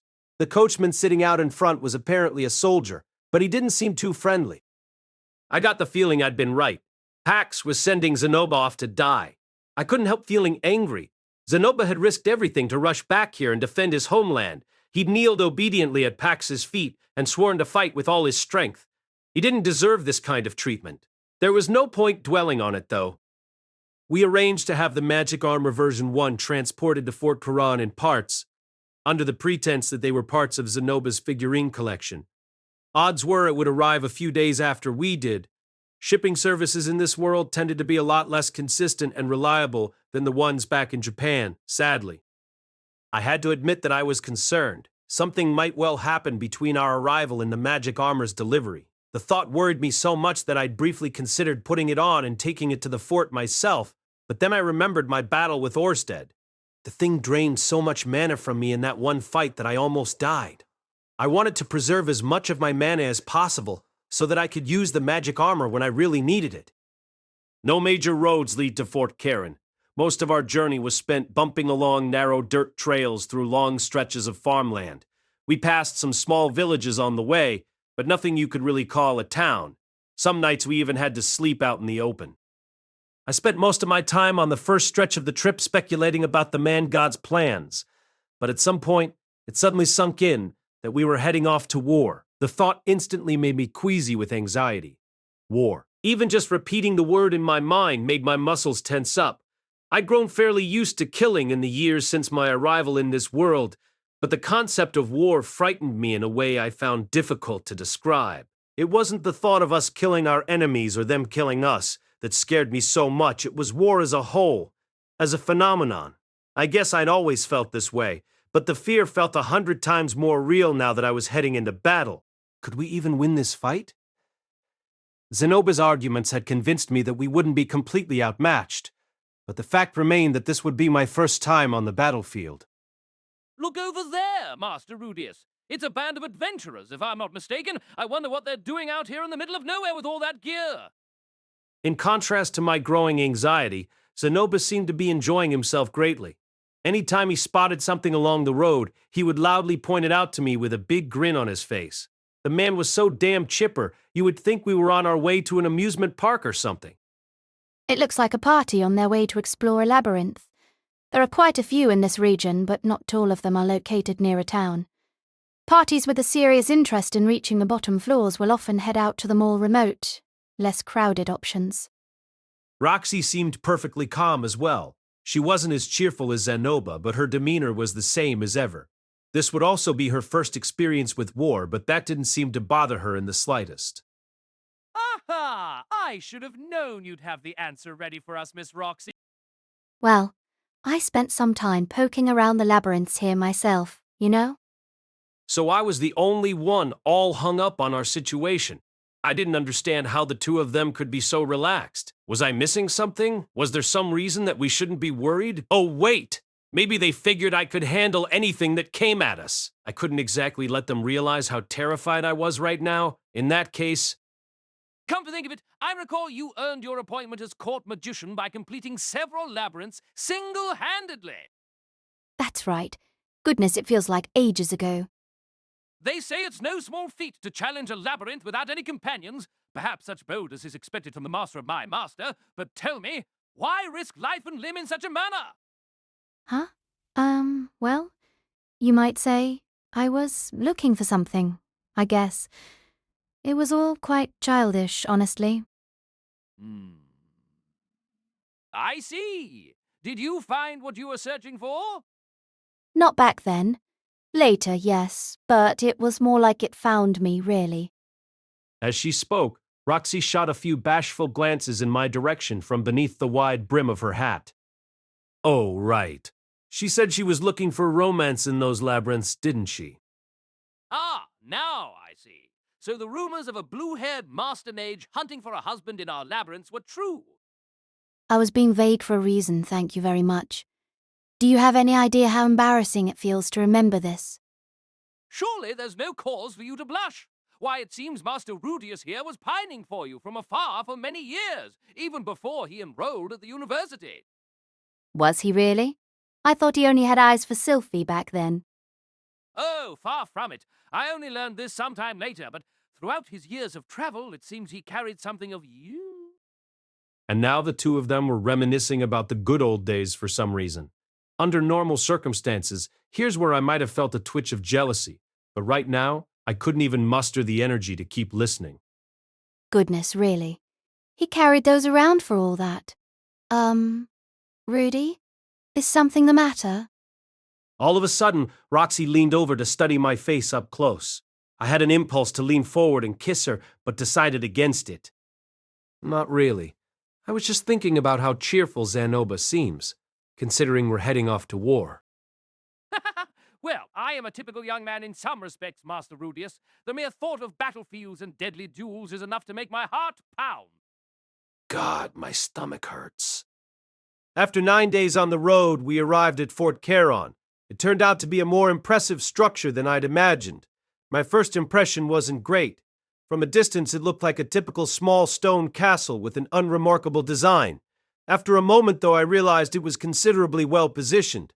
For one thing, it stood nestled in the fork of two rivers, just like that famous castle Toyotomi Hideyoshi built in a single night. For another, the area beyond those rivers was covered in dark, thick forest. It would be simple enough to enter the kingdom of Shirone by traveling through those woods, but leading an army through a place like that was a very risky proposition. Forests here were infested with monsters, after all. As your forces struggled along, any nearby enemy could march around to meet you on the far side, pincering you between their forces and the monsters. This point was a strategic stronghold for that reason. As we drew closer to the fort, it seemed to grow progressively more solid and intimidating. I spotted the watchtowers and catapults positioned along its ramparts. I'd expected something smaller after hearing that it only held 500 men, but this was definitely a proper fortress. On the other hand, the soldiers manning it all bore gloomy expressions. Morale was clearly an issue at the moment. They must have learned how badly they were outnumbered. Master Rudeus, Miss Roxy, this way, please. We stayed a few steps behind Zanoba and made our way through the fort to the chambers of its commanding officer. We found him in what looked to be a war room, studying a large map on a table with a number of his captains. Who are you supposed to be? I am Zanoba Shirone, 3rd Prince of Shirone. The officers had been sizing up Zanoba dubiously at first, but at the sound of his title, they all fell to their knees. I am Garrick Biberty of the Shirone Royal Knights, your highness commander of the Fort Karen garrison. My thanks for your efforts to this point, Sir Garrick. The king sent word of my coming, I presume? Yes, your highness. A message arrived several days ago. Good. No need for further explanations, then. As of tomorrow, I will assume formal command of this fort. Is that understood? Yes, your highness.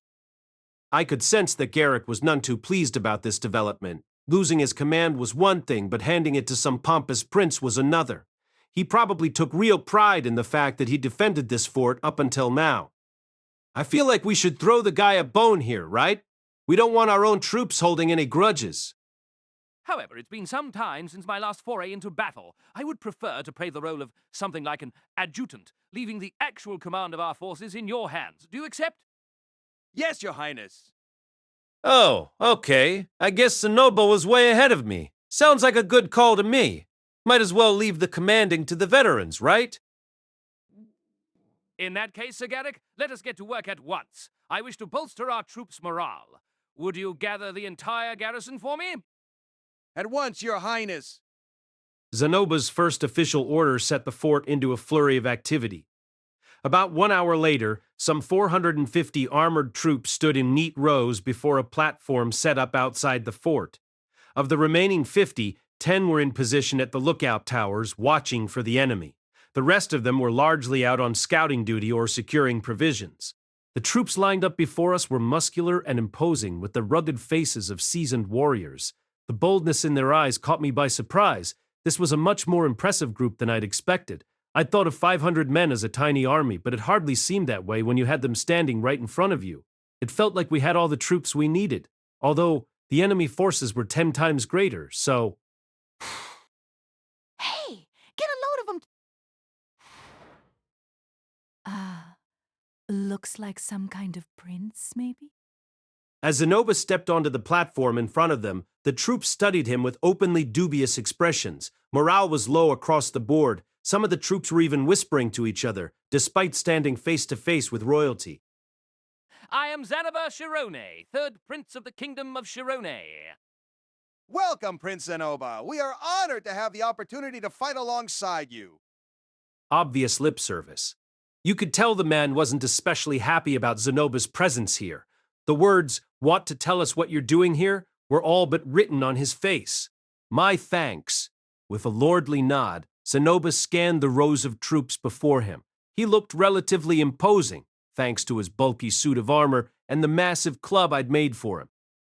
Now then, your report on our current situation, Commander Biberty?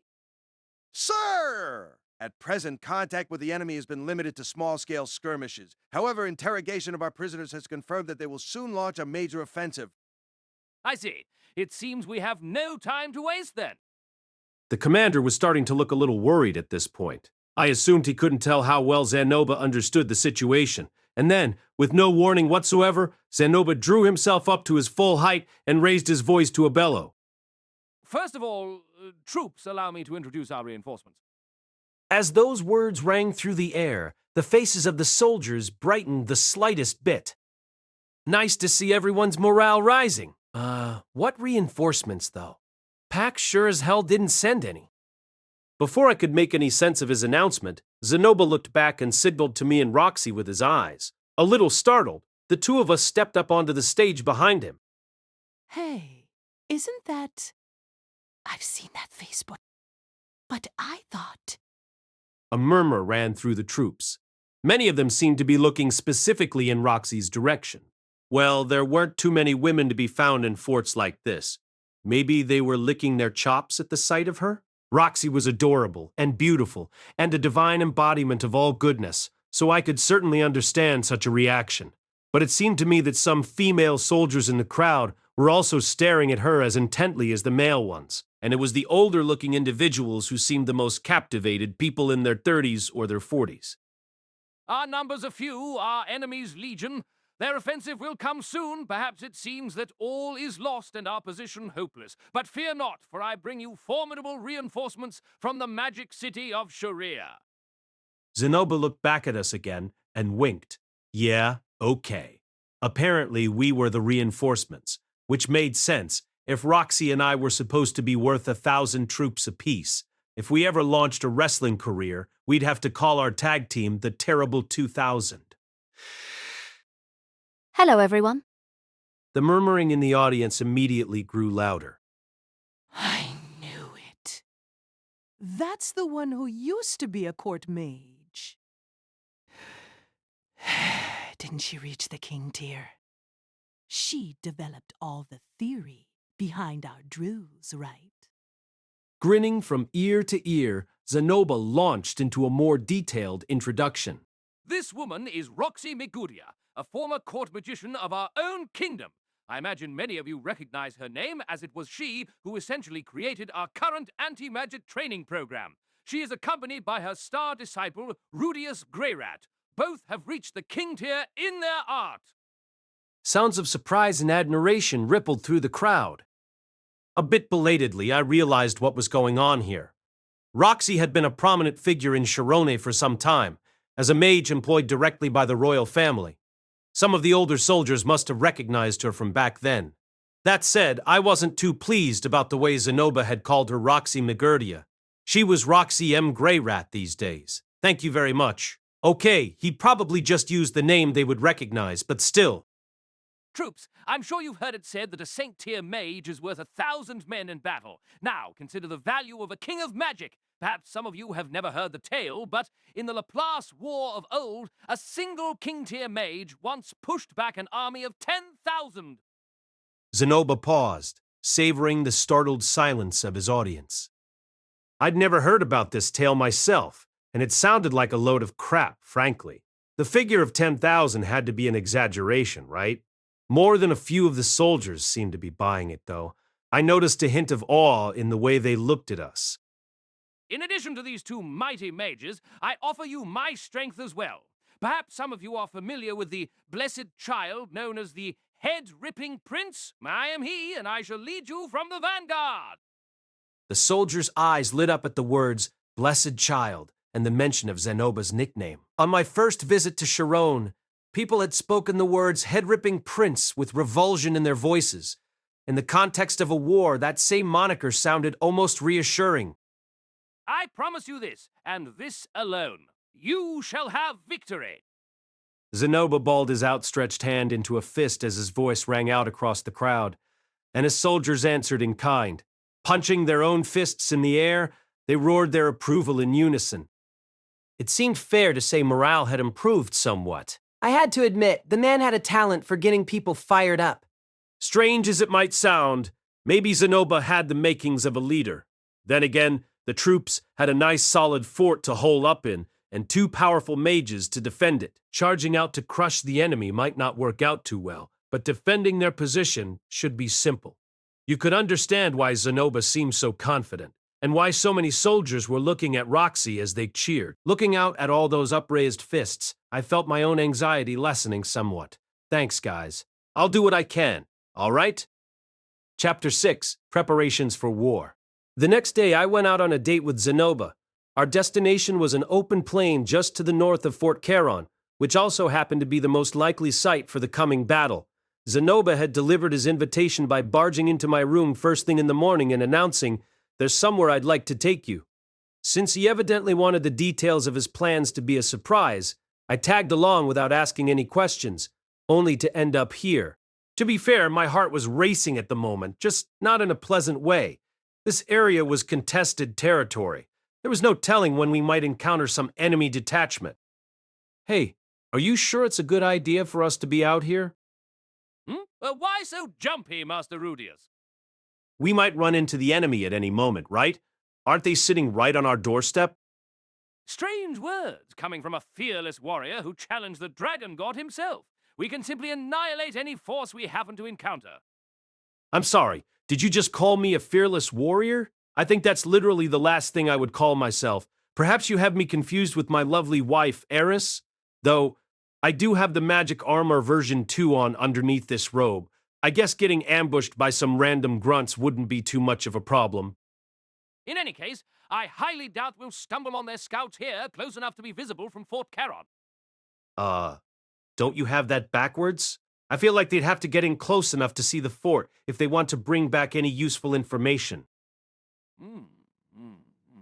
A reasonable argument, but according to Garrick, the enemy already knows our exact numbers. 1 or 2 men may be monitoring our movements from the shadows, but surely not an entire scouting party.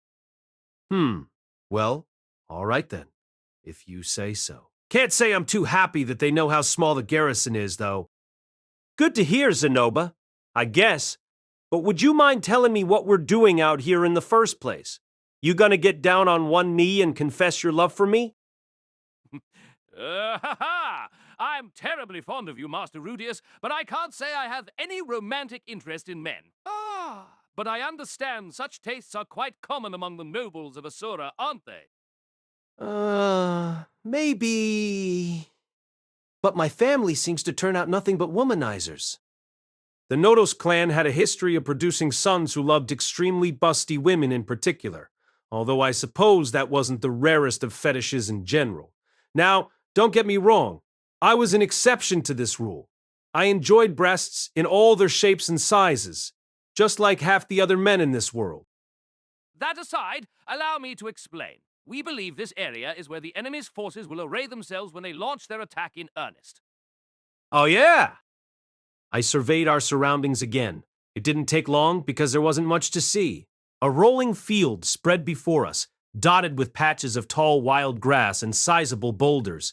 There were dips and hills in the terrain, but overall, it sloped downward as you moved away from Fort Charon. From our current position, we had to look up at the fort from below. Plus, the nearby river flowed from south to north, so you'd have to fight the current to make any progress on the water. They really had placed that fort in the perfect spot. How do we know they're going to position themselves right here? Because this area is just close enough for the archers' volleys to reach us. The fort looked pretty far away from here, but I had to take Zanoba's word for it. It sounded like those archers had impressive range. Of course, our guys would be shooting down at them from the ramparts of the fort, so we'd still have the advantage there no matter what. Accordingly, I would like to alter the terrain here to make it impossible for them to properly array their troops. Okay, now I get it. If I made the terrain out here difficult to traverse, the enemy would be forced to deploy their forces a little further from the fort. That would leave them in an awkward spot where our archers could still hit them, but their archers couldn't fire back. And if I could make it difficult for them to move forward through this area, it would be much easier to pick them off from above as they advanced. All in all, it was a smart preemptive move. Well then, Master Rudeus, have at it if you please. Sure thing. What kind of terrain can I get you today? A mountain would be lovely, or perhaps a valley. Okay, one valley coming up. In the end, I spent most of the day out in that field, thoroughly reshaping its terrain. I started by opening a number of yawning trenches in the ground each, about 10 meters deep, 5 meters long, and 20 meters wide. Then I covered some of them with a thin lid of soil, turning them into simple pitfall traps. The trenches were too huge to be easily filled, and I'd placed them fairly close together. If the enemy was planning on hitting us with catapults or something, they'd have a hell of a time rolling them into range.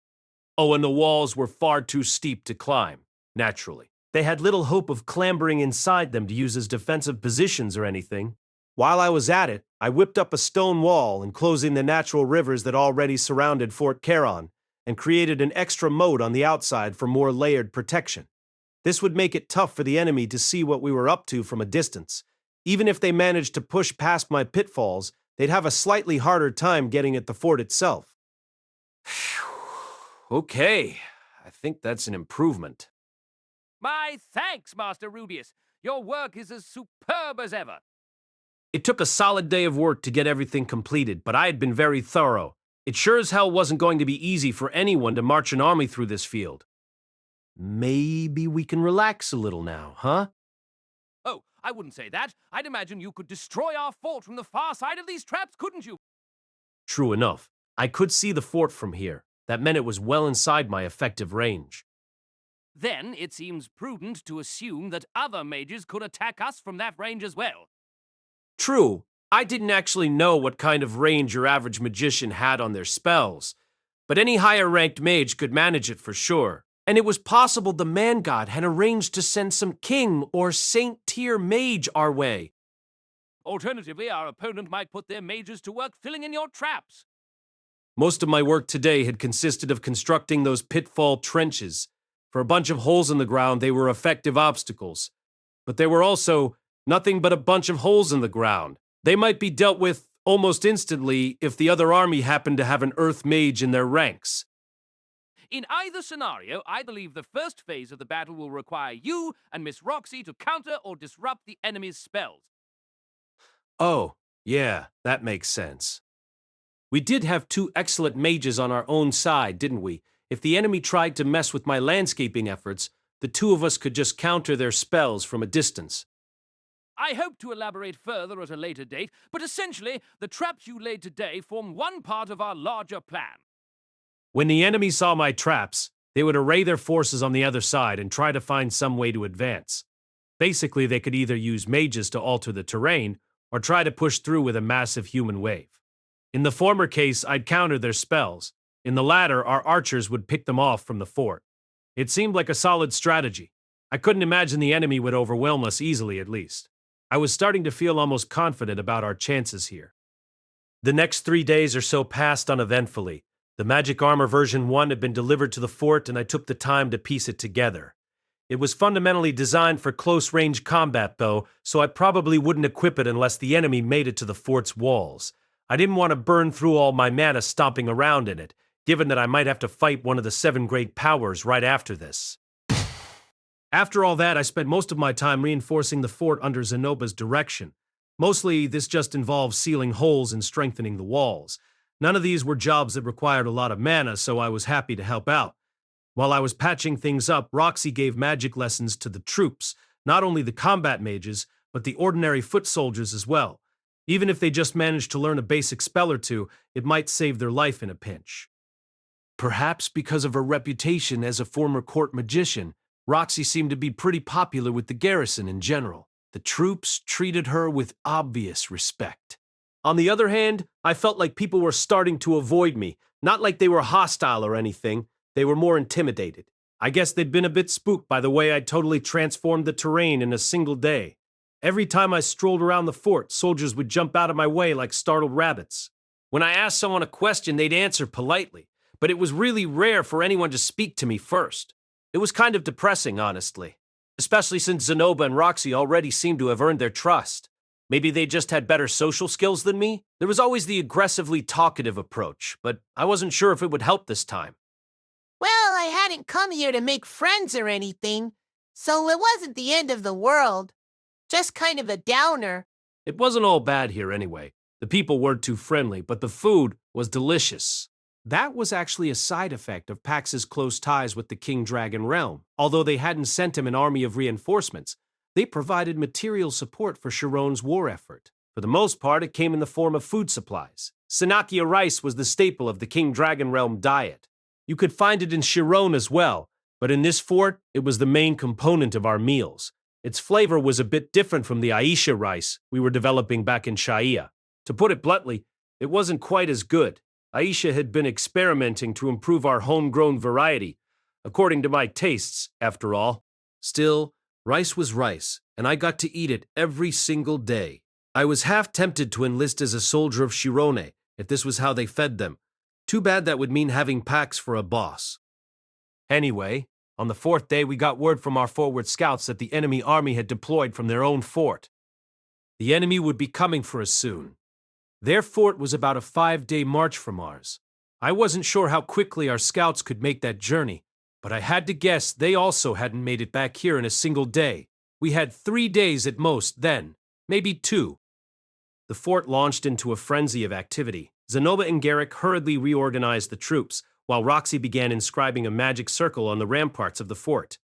The soldiers were sharpening their weapons, tending to their armor, and double-checking their exact number of arrows. Some were even writing last-minute wills. Awkwardly enough, I found myself with nothing much to do. It sure felt like I should be doing something, but I'd already finished my assignments in the previous days. For lack of any better ideas, I ended up helping out Roxy with her work. She explained that we were making the magic circle for the saint-level spell flashover. Roxy had never officially mastered this spell herself.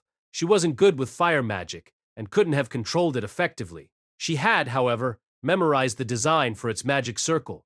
Instead of using this thing herself, she planned to have a group of the garrison's combat mages do so by pumping all their mana into it. Roxy would stick to her specialty, saint-level water spells. Generally speaking, fire magic didn't get much use when you were fighting monsters. The spells were powerful, but in a labyrinth you ran the risk of suffocating yourself, and spewing flames everywhere was dangerous for the people around you. Most adventurers stuck to other elements. When you were fighting other people, however, it was extremely effective. Normal human beings tended not to survive a ball of fire to the face. During the battle, I would be right next to Roxy on the ramparts, blasting spells down at the enemy. We had a detailed plan for the engagement, and my job was pretty simple for the most part. There was one thing that concerned me, though. Was I actually capable of doing this? Killing people was never something that came easily to me. Throughout my new life in this world, it was something I always hesitated to do. Not like I had some principled moral stance against violence. I had plenty of blood on my hands by now. And if I felt a twinge of guilt when I told my children killing is wrong, well, I could live with that. The only thing that nagged at my conscience sometimes was the fact I'd told Ruijerd not to kill anyone many years ago. Up till now, though, High Minister Darius of Asura was the only person I deliberately murdered in cold blood. And, well, guess you could add Aber to that list, too. I wasn't the one who finished him off, but I played a major part in his death. That experience left me nauseated, but I knew that both of them had to die. This time around, however, I would be killing people who'd basically done nothing wrong. There was no clear reason that I needed to murder any of them. I was doing this for Zanoba's sake, sure. But that was a choice that I was making, not something I'd been forced into. It was my choice to rain down spells from a distance on a crowd of soldiers who were just following orders. This wasn't going to be like how it was with Albert. I wouldn't even see their faces. Could I do it? Yes, I could. Was I going to do it? Yes, I was. But once it was all over, I wasn't sure how I might react. I doubted I could keep myself from puking on the spot. Would I be in any shape to fight the Death God if he came for us then? What's the matter, Rudy? Roxy was looking at me curiously. There was a little blotch of ink on her cheek. She seemed weirdly nonchalant about this whole business compared to me. She'd spent most of her life as an adventurer, so this was probably her first experience with Ward 2. And now that I thought about it, I wasn't sure she'd even killed someone before. I couldn't remember ever discussing it with her. Well, Roxy, I was wondering... This wasn't an easy thing to ask. How were you even supposed to phrase this? Hey, you ever killed someone? Sounded like the kind of question that would get you reported to the cops back in Japan. Oh, I see.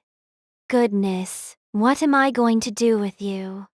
Well, there's a room in the fort that seems to be unoccupied, so let's head there. Huh? Men tend to vent their passions rather vigorously on the eve of battle, from what I understand. I'd like to be capable of standing up tomorrow, but I'd prefer that you turn to me instead of... Wait, no, sorry. That's not what I was going to ask. Oh, really? Come on, sex isn't literally the only thing I think about. Though, is it just me, or does Roxy look a little disappointed? I mean, if she's up for it, I'd be happy to oblige. No. Priorities, please. Ask the damn question already. Roxy, have you ever killed someone before? Yes, I have. Her response came instantly. It startled me, to put it plainly. Roxy had killed someone? My Roxy? The woman who'd already made friends with half the fort? There's nothing unusual about that, really. I was an adventurer for many years, remember? How did it happen? Let's see. I think the first time was in my early years as an adventurer on the Demon Continent. Someone thought I was a child and tried to take advantage of me. We got into a fight and it turned violent quickly. Maybe she'd hit them with a stronger spell than she intended? Were there any others? A few, yes, while I was travelling on my own. I had to fight off kidnappers quite a few times back in those days, actually. Given my size, I suppose they took me for an easy target. I soon disabused them of that notion. Yeah, None of this was really that surprising. We lived in a violent world. Some people didn't have the option of keeping their hands nice and clean. You seem really calm about this situation, but you've never been in a war before, right? That's right. However, I've come very close to death on multiple occasions. We should be at a safe distance from the enemy this time, and we have the option of fleeing if the battle turns against us. I'm not overly concerned. Wait, you want to run away if we start losing? If things seem hopeless, certainly. I'll carry you away from here if I have to. The whole reason I came along was to protect you, remember? With her brush still in her hand, Roxy flexed for me like a bodybuilder. Her forearm looked more squishy than stout, but the gesture was oddly reassuring. Rudy, are you afraid of killing people? Yeah, it scares me. Why is that? I honestly don't know. Roxy nodded thoughtfully and wiped the sweat off her brow with her sleeve. Ink smudged on her forehead. Maybe she dripped some on her robe when she did that silly pose. Well, you've always been a bit timid, I suppose. I still remember how terrified you were to get on a horse for the first time. Yeah, 15 years ago, I was too scared to even leave my house, wasn't I? Man, that really takes me back. What is it about your fear that you don't understand? Try to describe it for me in detail, please. Sounds like I'm dealing with Instructor Roxy now. Haven't seen her in a while. When I try to kill someone, I sort of stop myself at the last moment. I see. And why do you think that might be? I mean, if I knew the reason why, we wouldn't be having this conversation. But I guess I shouldn't give up just because nothing comes to mind immediately. Think, Rudeus. When did you start having trouble killing people and why? When I traveled across the demon continent as a child, I started consciously modifying my magic to make it less lethal. I was trying really hard not to kill anyone by accident. It was starting to come back to me now. I originally reduced the power of my stone cannon to help Eris gain more combat experience against the monsters we encountered. But I later took up tinkering with my spells even further, trying to make them non-lethal against humans. Dead end, our party with Rudeus had a strict policy when it came to murder. My party back then had this rule about not killing people, and I was the leader, so I felt like I had to set a good example. I kept that up for so long that I guess it just became second nature to me. Basically, I'd given myself a fear of killing. When you're strictly forbidden from doing something as a child, the very thought of it can become terrifying. Often you'll carry that trauma with you into your adult years. The details were a little different in my case, but the principle was the same. I see. And how do you feel about that habit now, Rudy? Do you want to lose this tendency to hold back? No. That idea scares me even more. In this world, I was a person with incredible power. Enough power to kill most people with just a flick of my fingers. I was capable of killing everyone who annoyed or inconvenienced me, and then killing anyone who tried to punish me for doing so. Without this reflex, I could easily turn into that callous, vicious murderer who'd visited me from the future. That wasn't the kind of person I wanted to be. It just wasn't. Then I don't think you have a problem. I don't? Really? I feel like this is going to keep causing me some major headaches, though. Now, I could argue that you're not responsible for the deaths you cause in this battle, since you're only acting on Prince Zanoba's orders, but I get the sense that would only upset you. In the context of a war, soldiers were sanctioned to commit murder by their country. All responsibility lay with their army, and the nation that controlled it. In that sense, the killing I committed on this battlefield wouldn't really count as murder. Pax was the one responsible for my actions. But of course, that was little but a convenient excuse. If you can't bring yourself to cast any spells when the enemy arrives, I'll fight in your place.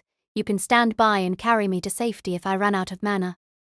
Sounds like a better plan than you carrying me, at least. Exactly. Rudy? Is there ink on my face? Oh yeah, I think your forehead might start casting spells at any moment. Roxy pulled a handkerchief out of her robe and rubbed it vigorously over her face. Fortunately, it didn't spit out any fireballs, although her skin had turned rather red. Ugh, where is it?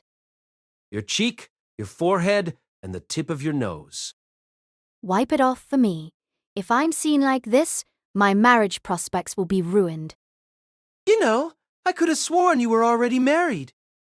I took Roxy's handkerchief from her and dampened it with water magic. She closed her eyes and leaned in close. I wiped off her forehead and then wiped off her nose and then kissed her on the cheek. Roxy held her breath. She had opened her eyes at some point and was staring into mine. Her face was still a vivid shade of red. I'll be done with this magic circle soon, all right? We can, continue this later. Sounds good to me. Well, now I have something to look forward to. After that, I sat around waiting for Roxy to finish her work like a dog impatient for his walk. Then we headed to a private room to vent off some passion. I still wasn't sure if I'd be of any use in this war, but I had Roxy with me, so I knew I'd be all right either way. The next day, we received word that the enemy army was approaching. The soldiers rushed to their positions, their faces tight with tension, and I hurried to my own place on the ramparts. Roxy and I had a simple job, to fling spells at the enemy from above, under the command of the combat mage squad captain. Until the army came into range, we'd basically be twiddling our thumbs. I had the magic armor version 2 under my robes. The version 1 was leaning against a wall in the rear of the fort, just in case I needed it. I could reach it quickly enough by hopping down from above. Up till this point, it seemed like the man god hadn't made a single move against us. Would his first strike come immediately after this battle? Maybe during it, right as things got chaotic? There could well be a disciple in that army, or even lurking somewhere in this fort, and Pax or Randolph might hit us from behind at any moment. As I struggled to control a growing sense of anxiety, I noticed something moving out of the corner of my eye. It was a group of armored soldiers. They were crossing the river to the back of Fort Caron, in the opposite direction from the enemy and heading for the woods. There looked to be maybe 100 of them. Surely they weren't deserting. Captain? Do you know what's going on there? Yes, sir. That's the unit Prince Zanoba put together the other day. They will defeat any units that try slipping through the forest and look for an opportunity to launch a surprise attack on the main enemy force. The prince hopes to sever their chain of command at the head. What? I'm sorry. What? I didn't hear a word about any of this. Yes, sir. The prince expressed some concern that the fort would be left too lightly defended if you accompanied him. Okay, but he could have told me about this plan. It was his belief that you would insist on coming with him, prompting Miss Roxy to insist on coming with you. Look, I got that Zanoba was trying to be thoughtful, in his way, and it was hard to argue with his logic. If he'd told me about this crazy plan to head out with a tiny force, I probably would have decided it had to be the man god's trap, and if I'd insisted on coming, Roxy probably would have too. You could use magic effectively from anywhere on a battlefield, but it would be hard for us to cast the right spells at the right time if we were trudging through a forest. I understood his reasoning, okay? I really did. But what was the point of any of this if that moron got himself killed out there? Did he even remember what I was doing here? I'd come all the way out here to fight in someone else's war because I wanted to protect Zanoba. He could at least have said something to me beforehand, right? God, what if we hit him with some spell accidentally? What if the enemy found out our commander was wandering around in the woods with only 100 soldiers? Maybe there was still time for me to jump down there and... There! But no. Before I could take action one way or another, a sudden murmur ran across the ramparts. Everyone had their eyes fixed on the same spot. A cloud of dust to the north, obscuring the horizon. The enemy had arrived. Chapter 7, The Battle.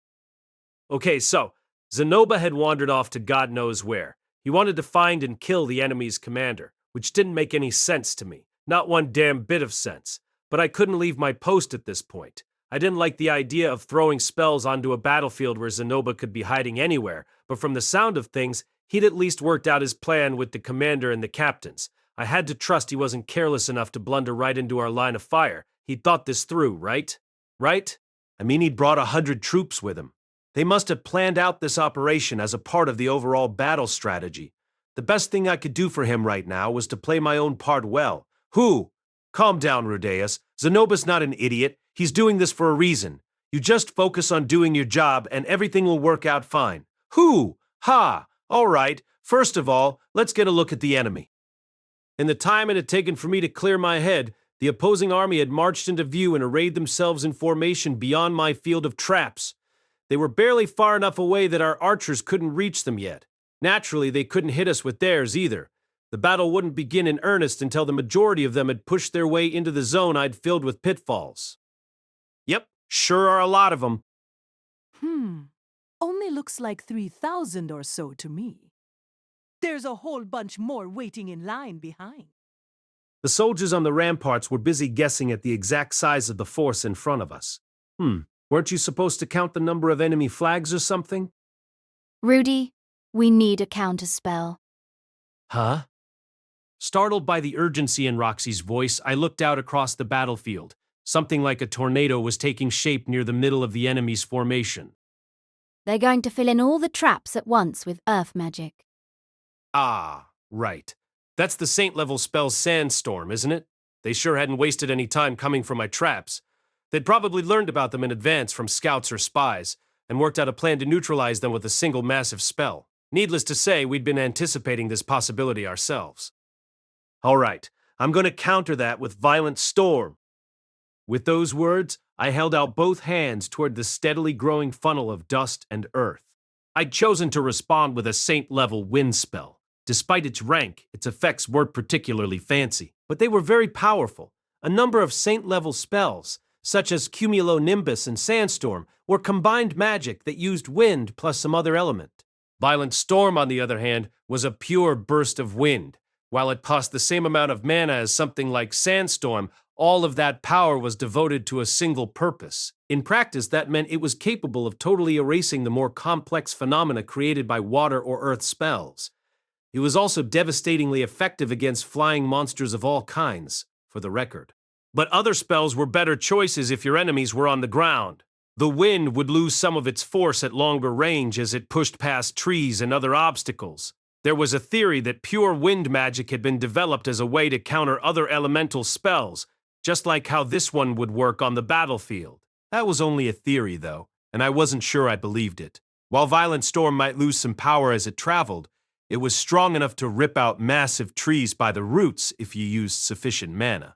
And again, that fall-off in power only happened when it moved across the ground. In the air, it wasn't an issue at all. This spell could easily have been designed to bring down flying dragons. I had a feeling dragons used a bit of wind magic themselves, though. I mean, how else would they keep those massive bodies airborne, right?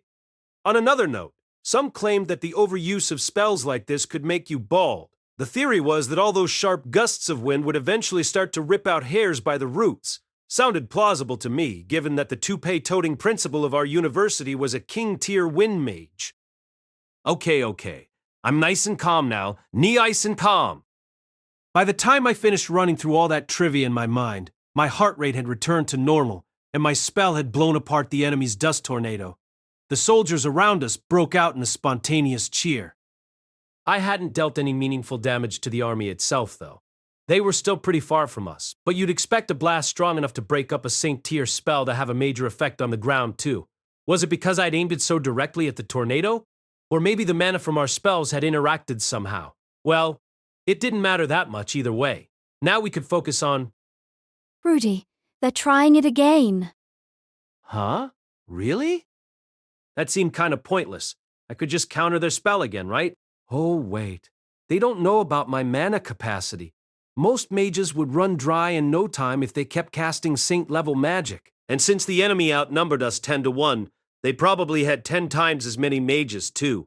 They probably thought they could sit there firing off the exact same spell from a magic circle until we ran out of juice. Wouldn't that mean there's no disciple of the man god over there? Anyone working for the man god would know about me. Surely they wouldn't let the mages waste their time and mana like this, right? No, I couldn't jump to conclusions. The man god might be giving them advice, but that didn't mean their commander would always listen. For now, I'm going to keep countering their spells until they give up. Does that sound like a plan? Yes, of course. Are you all right on mana? Yeah, I'll be fine. The captain seemed a bit awestruck at this point. or maybe terrified. Well, my mana capacity was probably the single most reliable thing about me. If these people wanted to make me fire off 10 Saint tier spells, I could handle it, no problem. In the end, the enemy mages cast their Sandstorm spell another 5 times, but I countered every single one of them in the exact same way. It was a shame I couldn't use Disturb Magic to save myself some mana. That wasn't an option at such long range. After their 6th failed attempt, the enemy forces seemed to put a pause to their attacks. They might have run out of mages capable of using Saint tier spells. It was also possible that their magic circle had faded away, or they'd realized they were getting nowhere with this strategy. Do you think they'll try a charge? Hard to say. I didn't think I'd risk sending all those troops charging onto a field full of pitfalls if I were their commander. The best option would be to withdraw, right? If you realize early on that you've misjudged your enemy, why not retreat to gather more information? Seemed like it would be the smart move to me. Ah! Looks like they're going for it. There was movement in the enemy lines once again. They were rippling slowly forward, almost like they were dragging something heavy along behind them. Well, I guess that figures. The commanders of that army had probably hashed out all sorts of tactical options and contingency plans before they showed up on our doorstep. They'd expended valuable food and resources to come this far, and they had their troops' morale to consider too. They probably couldn't back off after one failed exchange of spells. I mean, for all they knew, at this point our mages could be running on empty, too. Maybe they were hoping that would allow them to cross the pitfall zone without taking too many casualties. Archers, ready! At a bellowed command from their captain, our line of archers stepped forward. They knocked their arrows and pulled back their bows, aiming at the lines of soldiers picking their way through the pitfall zone. The first volley of arrows zipped into the air. It was a modest barrage. We only had 50 or so archers up here, and there were at least a few thousand enemy soldiers moving toward us. Any effect would obviously be minimal. The enemy commander seemed to have reached the same conclusion. A few moments later, we heard the sound of trumpets from below, and the enemy's advance immediately grew more rapid. I saw soldiers tumbling into my traps here and there. Others, however, were laying crude bridges across the trenches, and yet more made their way safely around them. They were making steady progress forward. From the looks of things, they'd interpreted our volley of arrows as a sign that we didn't have any mages still capable of casting offensive spells, which was a miscalculation, of course. Combat mages, ready! The soldier mages readied their staves in response to their captain's command. The squad numbered 20. 8 of them stepped forward to the edge of the rampart. Another 8 stood by behind them. The last 4 positioned themselves in front of Roxy's magic circle. Don't get jumpy! Hold until we've drawn them further in! The mages tightened their grips on their staves. Roxy followed suit, closing her eyes to concentrate. Not wanting to be left out, I balled my hands into fists and stared intently down at the enemy. The majority of their troops were now inside the pitfall zone. Incantations! Now! At the captain's order, the 8 mages in the front line began the chant for a fire spell in perfect unison. As their incantation reached its halfway point, the 8 behind them began to chant as well. Arcing down onto the battlefield, they hit the enemy line right at its center, leaving a handful of charred bodies behind. The front line immediately stepped back and began to chant all over again. A few moments later, the second line of mages had fired off their own volley. By staggering their incantations, they effectively cut the time between their attacks in half. The fireballs kept flying steadily. But as the second volley began, they were answered by a huge flurry of water balls from the enemy. While they couldn't reach us at the top of the fort, they were smacking into the fireballs and reducing them to steam. It was a counterspell, in other words. Apparently, they hadn't wasted all of their mage's mana on our earlier exchanges. Well, yeah, obviously they wouldn't. There, Miss Roxy. Do you see that scorpion flag on the right wing? Yes, I see it. With a nod to the mage squad captain, Roxy turned to look my way. That scorpion flag was right around where the barrage of water balls was coming from. The enemy mages were concentrated in that area. In other words, if we blew everything in that area to smithereens, we wouldn't have any more counterspells to worry about. Let's get started, Rudy. Or would you rather observe? No, I'm with you. All right, then. With a small smile, Roxy turned away and began her incantation. I took one deep breath, then began to channel mana into my hands. A moment later, I killed a lot of people. After that, the battle devolved into one-sided slaughter. Wiping out the vast majority of their mages rendered them defenseless against our spells. Most of those who died were burnt to ashes by the saint-level fire spell unleashed by our combat mages. But then, as their charge gave way to a rout, the survivors found it all but impossible to retreat across the field of traps behind them. Some units seemed to have lost their commanders. Their movements grew panicked and disorganized. And then Roxy and I hit them with more saint-level magic. It felt like we'd stepped on an anthill. Soldiers ran in all directions, terrified and disoriented. Gusts of wind blew them into pitfalls, and bolts of lightning fried them where they stood. They died by the dozens. I could finally understand that famous line from Castle in the Sky. From this distance, people looked exactly like so many scraps of stray garbage. Still, not all of them panicked in the face of death. Some made it past the pitfall zone, escaping our spell's area of effect. A few of these were mages who managed to get close enough to launch spells at us.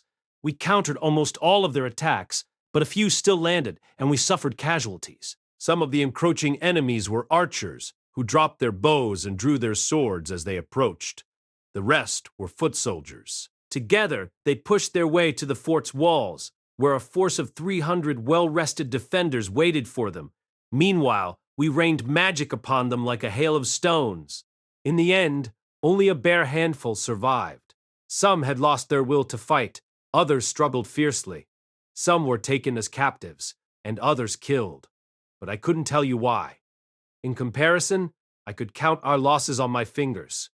We beat back the enemy so soundly that the words historic victory came to mind. When it was all over, Commander Babriti let out a roar that seemed to shake the fort to its foundations. The mages and archers on the ramparts answered him in kind, their eyes shining with elation. I shouted right along with them, although I wasn't sure if I felt the same kind of joy they did.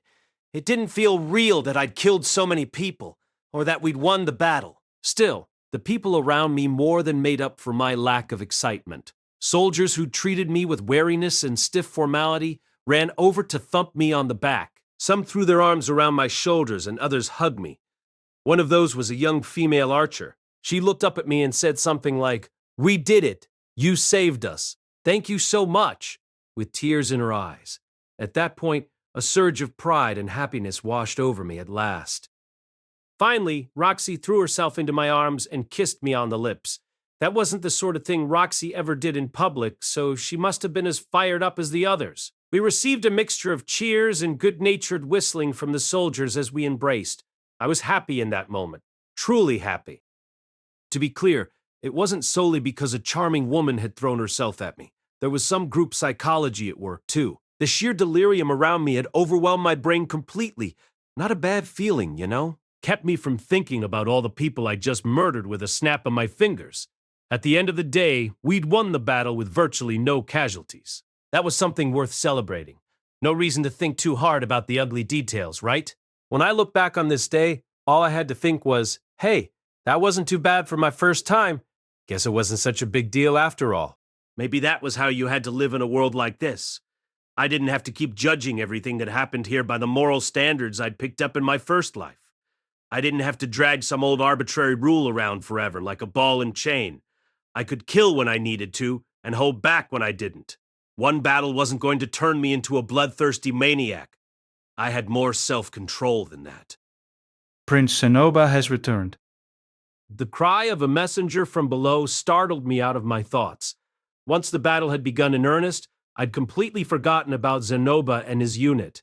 I rushed down into the fort, taking the stairs as quickly as I could, but I froze in astonishment when I reached the bottom. A crowd of soldiers had formed around a group of roughly 10 people who seemed to have dropped in from another planet. Their bodies were covered in twigs and leaves, their faces were smeared with dirt and soot, and their hair was slick with blood and sweat. One of them, an imposing man clad in a bulky suit of armor, called out cheerfully at the sight of me. Greetings, Master Rudeus. Wait, who are you supposed to be? No, seriously. I honestly didn't recognize him at first. His hair was crusty with dried blood. His armor was covered with gashes that weren't there that morning, and his glasses were smudged where he'd wiped some sort of red liquid off them. Zanoba? Yeah, that's definitely Zanoba. He looks like someone else entirely, but it has to be him. Oh, I guess I should, chew him out for disappearing on us without a word of warning. What the? As I approached Zanoba, the crowd of soldiers parted in front of me, and I lost my train of thought in mid-sentence. Someone lay on his knees at Zanoba's feet. He was covered in mud himself, but he was also wrapped inside a net. I recognized that net. It was the magic item I'd given Zanoba right before we left. Thanks to your splendid efforts, our surprise attack went off perfectly. Wow.